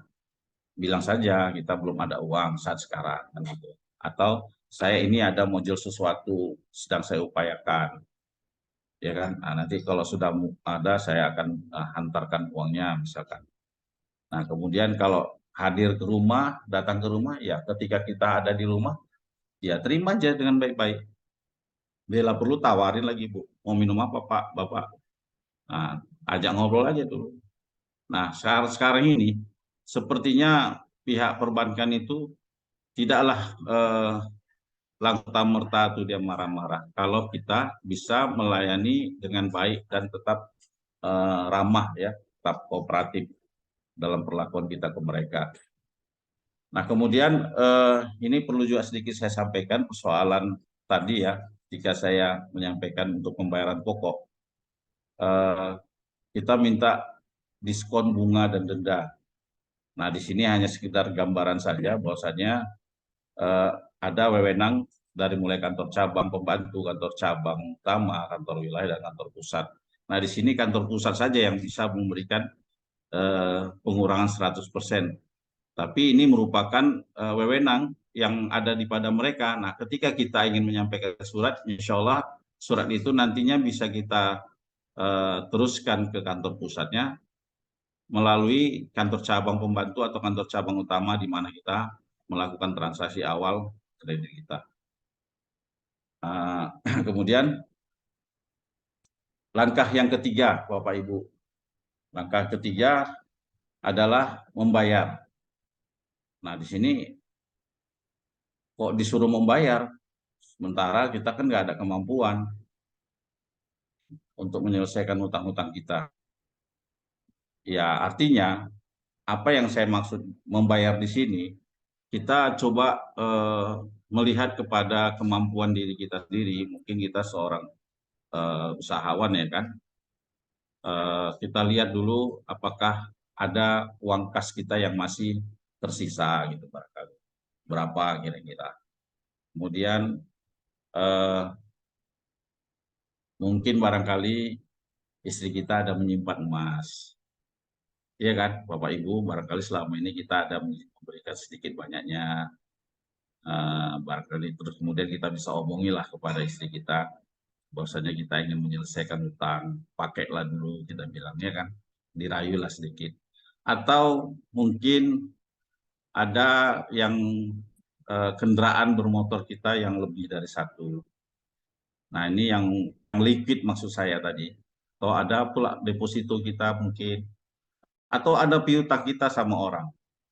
Nah, mungkin bisa disampaikan bahwasanya saya di sini mau menyelesaikan hutang, tolong dibantulah piutangnya kan itu. Nah, ini juga bisa menjadi suatu langkah awal ketika kita berniat menyelesaikan hutang kita, apa yang ada pada diri kita, coba kita sampaikan. Setelah kita kumpulkan berapa nilai uangnya. Tapi kalaupun tidak ada, juga tidak jadi masalah. Bukan berarti harus kita paksakan semua segala sesuatu itu harus menjadi dalam bentuk uang kalau masih diperlukan seperti kendaraan seperti tadi. Nah, ini menunjukkan itikat kita di awal, apa yang ada, potensi apa yang ada pada diri kita, itu yang kita upayakan untuk menunjukkan kita tuh ingin menyelesaikan dengan semampu kita. Nah, inilah salah satunya apa yang saya maksud tadi. Kemudian dari harta likid yang saya sebutkan sebelumnya, seperti kas, ada piutang, atau ada emas, atau ada tabungan, deposito, dan lain-lain. Nah, jadi kembali saya ingatkan, ketika kita ditagih, kita haruslah tetap kooperatif. Jangan pernah kita mudah terpancing dengan emosi ketika mereka tuh datang marah-marah. Ya udah kita santai aja Bapak Ibu. Gak usah harus ngikutin dia marah, kita pun marah. Nggak akan selesai urusannya itu. Dia marah, kita lembut saja. Kita tunjukkan memang kita yang salah, ya kan? Dan dia memang berhak untuk marah karena dia ditugaskan untuk menagih kepada kita. Tapi kita belum ada kemampuan, ya kita tetap bersabar dan jangan pernah terpancing dengan segala apa-apa yang mereka lakukan. Nah, kecuali mereka melakukan sesuatu yang sifatnya sudah anarkis, tapi itu saya rasa jauh lah dari kemungkinan. Nah, kemudian berikutnya di sini saya langkah yang terakhir adalah menjual aset. Nah, sebegitu hal yang sudah kita lakukan, ketika kita tidak mampu lagi barangkali dengan cara lain, bahkan kita pun mau berutang juga barangkali juga nggak mungkin, kan orang lain juga pada butuh uang ya kan, untuk menutupi utang kita. Nah, barangkali disinilah saatnya kita harus melepaskan kemelekatan. Cobalah kita berembuk bersama keluarga atau istri, kita jual aset kita gitu. Mungkin aset yang dimaksud di sini adalah aset satu-satunya yang menjadikan jaminan, misalkan KPR ya Bapak Ibu. Nah, di sini aset KPR kita itu kan satu-satunya, barangkali tidak ada rumah yang lain atau harta yang lain. Nah, barangkali disinilah yang kita harus melepaskan kemelekatan tersebut. Nah, jual aset kita di sini mungkin barangkali tidaklah kita lakukan dengan semau kita juga ya. Upayakanlah secepat mungkin supaya bisa aset kita itu laku, mungkin dengan cara menurunkan di bawah harga pasar. Karena kalau kita tetap bertahan di harga pasar, nah ini menjadi hambatan juga akhirnya, yang pastinya tidak mencerminkan niat kita juga. Ya kalau memang memungkinkan, berani kita agar secepat mungkin 70% lah kita kasih harga di bawah harga pasar misalkan Bapak Ibu. Nah ini terus terang saya kan juga merupakan pebisnis Bu sebelumnya Bapak Ibu. Saya juga memiliki hutang ya yang cukup lumayan banyak. Nah pelan-pelan sudah saya selesaikan semuanya dengan berdasarkan negosiasi yang alot, negosiasi yang baik dengan pihak perbankan. Memang butuh proses Bapak Ibu.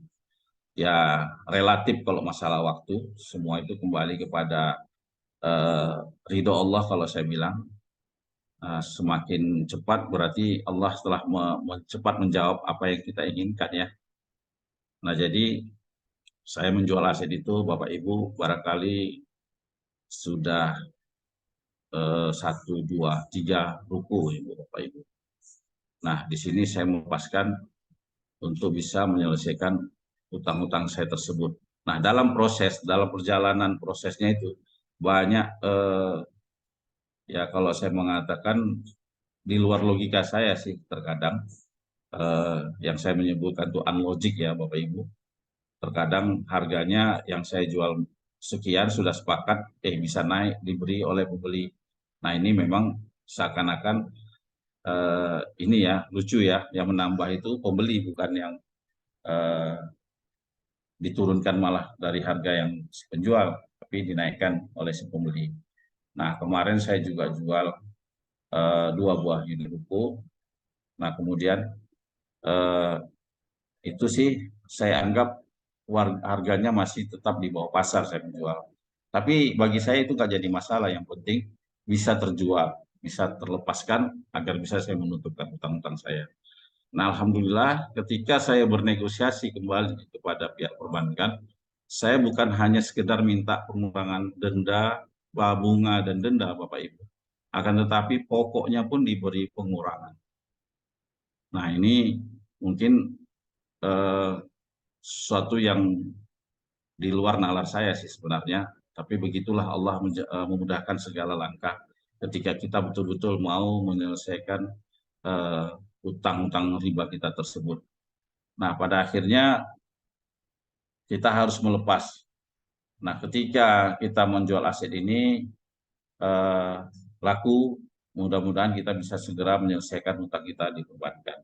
Nah, jadi dari rangkaian semua yang apa yang saya sampaikan dari langkah 1, 2, dan 3, dan 4, nah ini memang butuh proses panjang. Kadang-kadang harus kita bersabar, tidak bisa juga seketika, karena ketika kita barangkali yang dalam kredit kita tadi tidak ada masalah, ketika kita tidak membayar, mungkin kita memahami riba atau tidak membayar karena keadaan. Biasanya kan kita diberi SP, surat peringatan 1, 2, dan 3. Nah, ketika kita diberikan surat peringatan itu, mungkin itulah hal yang perlu kita jawab dengan menyurati, memberikan surat kembali kepada pihak kreditur dengan meminta mohon bersabar. Mungkin sampaikan keadaan kita yang memang sedang dalam kondisi pendapatannya yang sedang menurun, misalkan. Datang lagi peringatan kedua bulan berikutnya, buat seperti itu lagi. Dan ketiga buat seperti itu lagi. Nah, sampai sembari kita berpikir tetap berupaya dengan cara pola apa yang saya sampaikan sebelumnya tadi, Bapak Ibu. Nah, mungkin kita juga dibatasi waktu, mungkin bisa dilanjuti barangkali dengan pertanyaan jika ada memang sesuatu yang ingin ditanyakan dari keadaan-keadaan Bapak Ibu sekalian, lewat pertanyaan mungkin lebih kita bisa mendapatkan sesuatu pola yang terbaik. Nah, mungkin ini saja barangkali yang bisa saya sampaikan, dan saya kembali serahkan kepada moderator. Demikian, jika ada yang kurang pas dalam penyampaian saya mohon dimaafkan, dan jika ada yang masih belum paham nanti bisa ditanyakan melalui chat barangkali Bapak Ibu. Nah, saya ucapkan terima kasih. Billahi taufik wal hidayah. Assalamualaikum warahmatullahi wabarakatuh. Waalaikumsalam warahmatullahi wabarakatuh. Alhamdulillah Bapak Ibu, kita telah selesai untuk pemaparan materi yang mana itu yang kita lihat tadi dari Bang Samsul Rijal. Nah, dari apa yang sudah Bapak Ibu dapatkan, barangkali ada yang mau ditanyakan. Namun kami mohon maaf karena waktunya telah lewat, jadi izin Bapak Ibu kita lanjutkan untuk 1-2 pertanyaan ya. Nanti Bapak Ibu boleh raise hand, nanti akan kita kasih kesempatan open mic. Silakan Bapak Ibu, ada yang mau bertanya? Tadi di chat ada yang bertanya, mungkin itu dulu kita bacakan ya Ustaz ya. KPR bersubsidi apakah termasuk agak riba Ustaz? Nah itu tadi ada pertanyaan. Oke, mungkin yang lain kita tampung lagi, ada lagi pertanyaan berikutnya, silakan.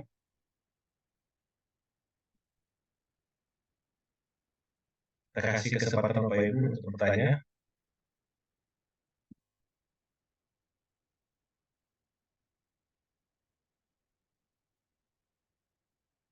Ada? Wah, nggak ada ya. Oke Bapak Ibu, mungkin banyak hal yang masih bingung tapi belum mau bertanya, dan mungkin karena sesuatu hal ya ini sifatnya mungkin privasi, mungkin agak enggan bertanya. Nah, kami dari TKR, ya kami Tadang Riba, insya Allah membuka kesempatan kepada siapa saja, termasuk Bapak Ibu yang berada di sini. Karena kami telah menerima banyak ya pertanyaan, ya bahkan sebenarnya bukan pertanyaan, tapi bagaimana membantu menyelesaikan ketika punya masalah ke bank, ya ke perbankan. Nah, bagaimana membuat ya menghadapinya, bagaimana ketika ada surat yang kita terima dan lain-lainnya. Alhamdulillah Bangda kami ini, Bang Samsul Rijal, itu banyak membantu saudara-saudara kita yang saat ini sedang bermasalah urusannya ke bank. Nah, bagi Bapak Ibu di sini juga tidak tertutup kemungkinan bisa berkonsultasi ya. Jadi saat ini sudah banyak yang bertanya kepada Bangda kita Samsul Rijal. Nah, namun karena saat ini kami membangun ya bisnis edukasi dalam hal tuntas riba ini, maka kami buat khusus juga kepada Bapak Ibu juga silahkan. Jika ada pertanyaan nanti boleh hubungi, ya nanti akan kami kasih tahu di WA juga. Boleh hubungi abangga kita Samsul Rijal yang memang sudah ya kita bilang praktisinya lah ya, yang sudah menangani penyelesaian kasus-kasus, masalah-masalah, membantu banyak orang untuk urusan ke bank. Nah, jadi konsultasi ini kami buka untuk umum. Nah, ada pertanyaan, mungkin ada yang sudah open mic, barangkali ada yang mau bertanya, silakan. Di sini Pak Ibu Olivia, terus tadi. Silakan yang mau bertanya kami, silakan. Ya. Waalaikumsalam. Perkenalkan diri ya dari mana? Silakan. Waalaikumsalam warahmatullahi wabarakatuh. Dari nama saya Pak Zulkarnain. Oke, pertanyaannya Halo. Pak. Pertanyaannya, apakah sudah tepat saya mengambil kredit dengan akad ke Bank Syariah BSI, Bank Syariah Indonesia ya Pak? Ke BSI saya ambil kredit Pak. Apakah sudah tepat itu Pak? Oke, itu aja ya pertanyaannya. Oke. Oke, di sini siapa yang mau menjawab? Silahkan pertanyaannya apakah saat ini Bapak sedang mengambil kredit ke BSI. Nah, apakah itu syar'i? Apakah itu sudah tepat? Seperti itu pertanyaannya. Silakan. Karena saya posisinya untuk moderasi saat ini ya. Jadi silakan kepada Ustaz Akhir atau Mas Samsul. Ya, mungkin saya dari sisi ininya ya Pak, untuk mengatakan bahwasanya persoalan yang Bapak tanyakan itu tepat atau tidak tepatnya ya kan. Ketentuan dalam kita melakukan kredit apapun ya di perbankan, itu kan merupakan sebuah kredit yang diterapkan di situ semua akad-akad di awal yang mengatakan bahwasanya kita pastinya ditentukan oleh masa jangka waktu kredit.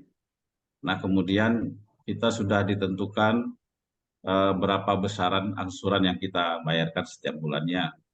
Nah, kemudian juga kita juga ditentukan oleh berapa besar bunga yang dikenakan atas cicilan kita tersebut. Dan juga pastinya akan juga dikenakan ketika kita ingin melunaskan di awal waktu sebelum masa berakhir, pasti juga kita dikenakan penalti ya istilahnya Pak. Nah, apalagi kita tidak membayar, lama-kelamaan sih ujung-ujungnya kalau kita tidak memahami cara bagaimana menyelesaikannya, itu juga menjadi sebuah tekanan pada bank yang lewat jalan penyelesaian lelang itu misalkan itulah Bapak. Nah, ketika perjanjian di awal itu diutarakan semua, nah kita sepakati. Nah, artinya ketika ada penambahan di sini disebutkan di awal seperti yang telah disampaikan Ustadz Taher, mungkin beliau bisa menambahkan setelah saya nanti. Ini kan juga dimaksud dengan riba penambahan, walaupun mungkin perkataannya berbeda ya barangkali dalam sebuah bank syariah. Nah, pola-pola caranya tetap menjadi satu pola yang dilakukan di bank konvensional, hanya saja istilah-istilah namanya saja yang dibeda-bedakan gitu Pak. Ya mungkin itu sekedar gambaran dari saya. Barangkali bisa dari segi ribanya barangkali bisa Ustaz Tahir lebih menjelaskannya. Kepada Ustaz. Maaf Pak, bentar Pak. Ada saya tambahan sedikit nih Pak. Ya. Saya kan konfirmasi ke orang bank itu Pak. Saya tanya secara detail juga, apakah kalau saya lunasin sebelum habis masanya, saya kena penalti. Oh, kalau bank syariah tidak Pak, katanya. Tidak ada penalti. Kalau Bapak bayar sebelum ya, Bapak lunasin aja angsuran pokoknya aja Pak. Begitu Pak. Nah, dan kalau memang tidak sanggup bayar, ada misalnya usaha kita ada kebangkrutan, kita bisa mengajukan usul. Nah, kita disurvei lagi orang itu apakah benar apa tidak kita kemarin mengalami kebangkrutan. Istilahnya bagi hasil Pak mereka di atas itu. Begitu Pak. Jadi saya mohon juga petunjuknya gimana, apakah itu benar apa tidak. Oke Pak, mungkin gitu saja Pak. Ya, mungkin saya tambahkan sedikit lagi. Kalau dalam ketentuan di sini dia tidak mengatakan bunga ya, tapi tambahan atau merupakan bagi hasil. Nah, kita harusnya kan bisa berpikir bagi hasil yang bagaimana dalam sebuah kredit kepemilikan rumah kan itu. Nah, kemudian Bapak dapat sebuah akad tertulis nggak? Ada Pak. Artinya ini tidak merupakan hanya sebuah penyampaian. Gitu. Ada ketentuan-ketentuan di awal akad mereka bagikan atau mereka kasihkan kepada Bapak. Nah, itu ada, baru Pak. bisa kita pastikan. Nah, itulah dia kira-kira. Karena menurut pengalaman kita juga, beberapa teman-teman kita juga, Pak, di bank syariah, malah mereka menyelesaikannya itu tidak semudah kita yang melakukan kredit di bank konvensional. Karena di sana terikat dengan ketentuan-ketentuan syariah tadi, Pak. Tapi seperti yang Bapak sampaikan tadi, saya juga nggak mengetahui apakah ini ada perubahan atau perkembangan baru. Nah, teman kita yang pernah ada di sana tidak ada bedanya, Pak, sama dengan konvensional. Mereka juga terkena. Malah terkena meminta untuk potongan denda dan bunga, itu tidak bisa 100% malahan, Pak. Nah, itulah kira-kira. Tapi nanti bisa kita lihat lebih lanjut lah Pak, barangkali. Barangkali bisa. Oke, baik. Terima kasih Bang Samsudin. Ya, jadi memang kita lihat ya kondisi faktanya di lapangan. Tapi ini saya mendapatkan gambaran dari orang-orang yang meminjam di bank syariah kita bilang ya. Itu mereka malah mengatakan lebih parah daripada konvensional ketika dia tidak bisa membayar. Nah, ini walau saya nggak tahu pastinya, tapi tetap ada ya kelebihan. Nah, kalau kita sudah belajar tadi ada kelebihan, berarti jatuh dia kepada haram. Namun, memang saat ini banyak cara untuk menggantikan namanya sehingga tidak termasuk riba dikatakan karena bukan disebut bunga dan lainnya. Namun faktanya akan kita lihat dulu lebih baiknya ya. Oke, mungkin terakhir ada pertanyaan dari satu lagi, ada Ahmad atau ibu-ibu di sini, Bu Mira tadi mau bertanya ya, silakan. Masih bisa, boleh di chat atau open mic.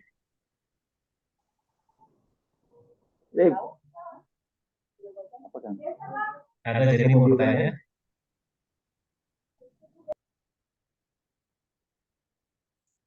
Silakan Bu. Oke. Atau ada lagi Bapak Ibu yang mau bertanya, kami buka kesempatan sebelum kita tutup. Nanti kami akan informasikan kepada Bapak Ibu bahwa kami dari TKR menyediakan untuk konsultasi khusus bagi Bapak Ibu yang punya masalah berhadapan dengan perbankan. Kami akan bantu penyelesaiannya, langkah-langkahnya, dan diharapkan ketika Bapak Ibu melakukan langkah-langkah itu, insya Allah bisa membantu membuat itu lebih mudah. Dan ya Bapak Ibu bisa lebih tenang lah menghadapinya. Tidak ada ketakutan, kekhawatiran, kebanyakan orang ketika berhubungan dengan pihak perbankan. Oke, mungkin di chat ya pertanyaannya. Bagaimana caranya melobi ke pihak bank agar bisa membayar pokoknya saja? Nah, ini boleh disampaikan langsung jawab saja, Bang Bunda Samsul. Pertanyaannya bagaimana caranya melobi pihak bank agar bisa membayar pokoknya saja? Silakan. Ya, halo. Ya, terima kasih pada Bapak. Apa tadi yang bertanya? Halo, Pak. Ya, kepada Bapak yang bertanya bagaimana cara melobi agar pokok ya tadi Pak ya, pokok apa denda ya? Bagaimana caranya melobi ke pihak bank agar bisa membayar pokoknya saja? Bu Mira Hadadi atau Pak Mira Hadadi? Nah, Oke, kalau silakan. boleh saya sampaikan, belakangan ini pihak perbankan itu sudah nggak asing lagi untuk menerima permohonan dari para debitur kita ya, karena kan kita selama ini sudah banyak juga membantu teman-teman untuk bagaimana bisa menyelesaikan utangnya itu tapi tidak membayar denda dan bunganya lagi, akan tetapi pokoknya saja gitu. Nah, jadi mungkin barangkali ini semua tergantung kepada jenis pinjamannya. Nah, kalau misalkan pinjamannya modal kerja, nah itu yang dibayar memang sisa pokoknya saja karena yang selama ini kita pakai bunganya ya berjalan itu yang kita bayarkan. Nah, kalau misalkan pinjamannya merupakan pinjaman kredit kepemilikan rumah, nah di sini kan ada dalam bentuk cicilan. Cicilan itu terdiri dari pokok dan bunga. Nah, dia itu terhitung setiap bulannya ketika kita membayar bunga atau membayar cicilan akan tergambar sisa pokoknya berapa dan bunganya nanti juga berapa ke depannya. Nah, barangkali ketika kita lancar, ya kita bisa mengusulkan langsung tanpa ada biaya tambahan, tanpa ada penalti kalau misalkan lancar. Nah, kalau misalkan bermasalah, sudah lama eh, terlanjur tidak membayar, bahkan sudah bertahun mungkin barangkali. Nah, di sini kan akan terakumulasi semua apa yang menjadi tanggung jawab kita dalam perhitungan mereka, membayar semua angsuran yang tertunggak, semua dendanya, dan semua bunganya yang diletakkan ke kita. Nah, disinilah yang perlu alot ya, memang tidak seketika serta-merta langsung ketika kita meminta, mereka itu langsung memberi. Mereka pasti akan melihat dulu dari upaya kita dan dari keadaan kita. Nah, di sini kan sudah banyak hitungan angka yang memang harus kita selesaikan.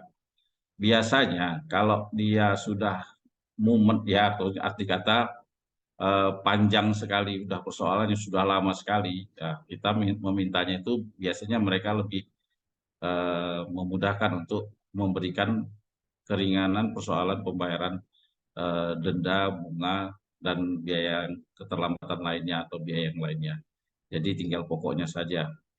Nah, atau barangkali ketika kita memang berniat menyelesaikan utang kita tanpa kita mengatakan atau kita memang ada kemampuan bayar kita, mungkin dengan menyampaikan, Pak, saya ingin menyelesaikan hutang saya. Berapa sisanya, Pak? Sekian katanya. Saya mau bayar pokoknya saja. Sekian katanya. Nah, ini ada duit saya. Tentu sebelumnya kan kita juga melihat, kita pelajari dulu berapa sisa pokok pinjaman kita. Yang sebelumnya mungkin kita bisa mintakan langsung ke mereka, atau Bapak Ibu bisa temui OJK ya Pak, barangkali di sana juga bisa meminta keadaan kondisi kredit kita di bank manapun, di bank apapun, dengan jumlah dan jenis pinjaman yang ada. Hubungi otoritas jasa keuangan dan bawa cuman KTP dan mintakan informasi tentang kredit kita. Nah, ketika kita sudah tahu sisa pokoknya, nah kita bisa langsung kalau memang kita memiliki kemampuan. Nah, biasanya itu lebih dimudahkan untuk membayar pokoknya saja. Saya kira gitu, Pak. Oke, baik. Alhamdulillah, terima kasih Bang. Jadi Bapak Ibu yang dimuliakan Allah, di sini memang banyak untuk hal-hal,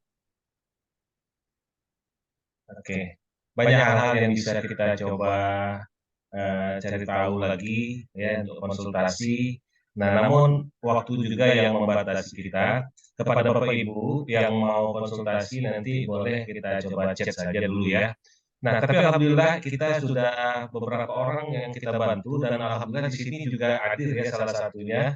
Tapi karena waktu terbatas sayang sekali tidak bisa kita undang untuk bicara. Karena ternyata kita dengan langkah demi langkah yang dipandu oleh Bang Samsul Rizal dan beliau bisa sampai itu mendapatkan surat bebas bunga, denda dan lainnya. Nah, itu tentu akan sangat memudahkan dan tinggal bayar pokoknya saja. Dan ada juga bisa pokoknya pun bisa masih dipotong lagi selain bunga, denda dan lainnya. Nah, makanya kalau mau memang ada hal-hal langkah-langkah dan itu tidak mungkin kita bisa berikan dalam waktu ya seminar yang hanya 1,5 jam ini. Makanya kalau mau lebih jauh silakan langsung untuk konsultasi. Namun kami sengaja berikan ini awalnya harus ada fundamentalnya agar tujuan dari setelah konsultasi jangan kembali. Karena pernah ada yang konsultasi setelah tahu langkah-langkahnya, selesai dia masalahnya ke bank, dia kembali melakukan riba. Dan dia menganggap sudah enteng untuk menyelesaikan atau urusan ke bank. Dia tidak ada lagi ketakutan, kekhawatiran ketika bertemu atau berurusan dengan bank. Kenapa? Karena sudah belajar langkah-langkahnya yang disampaikan oleh Bang Samsul Rizal.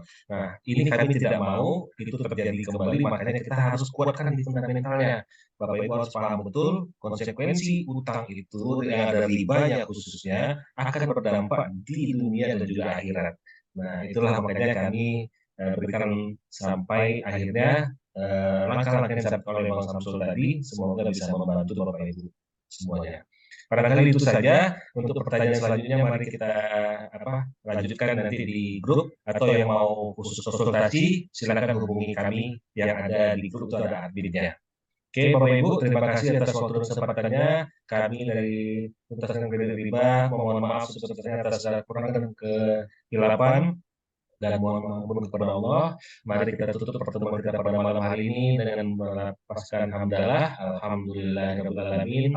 Dan kita tutup dengan doa kafaratul majlis. Subhanakallahumma wa bihamdika asyhadu an la ilaha illa anta Assalamualaikum warahmatullahi wabarakatuh.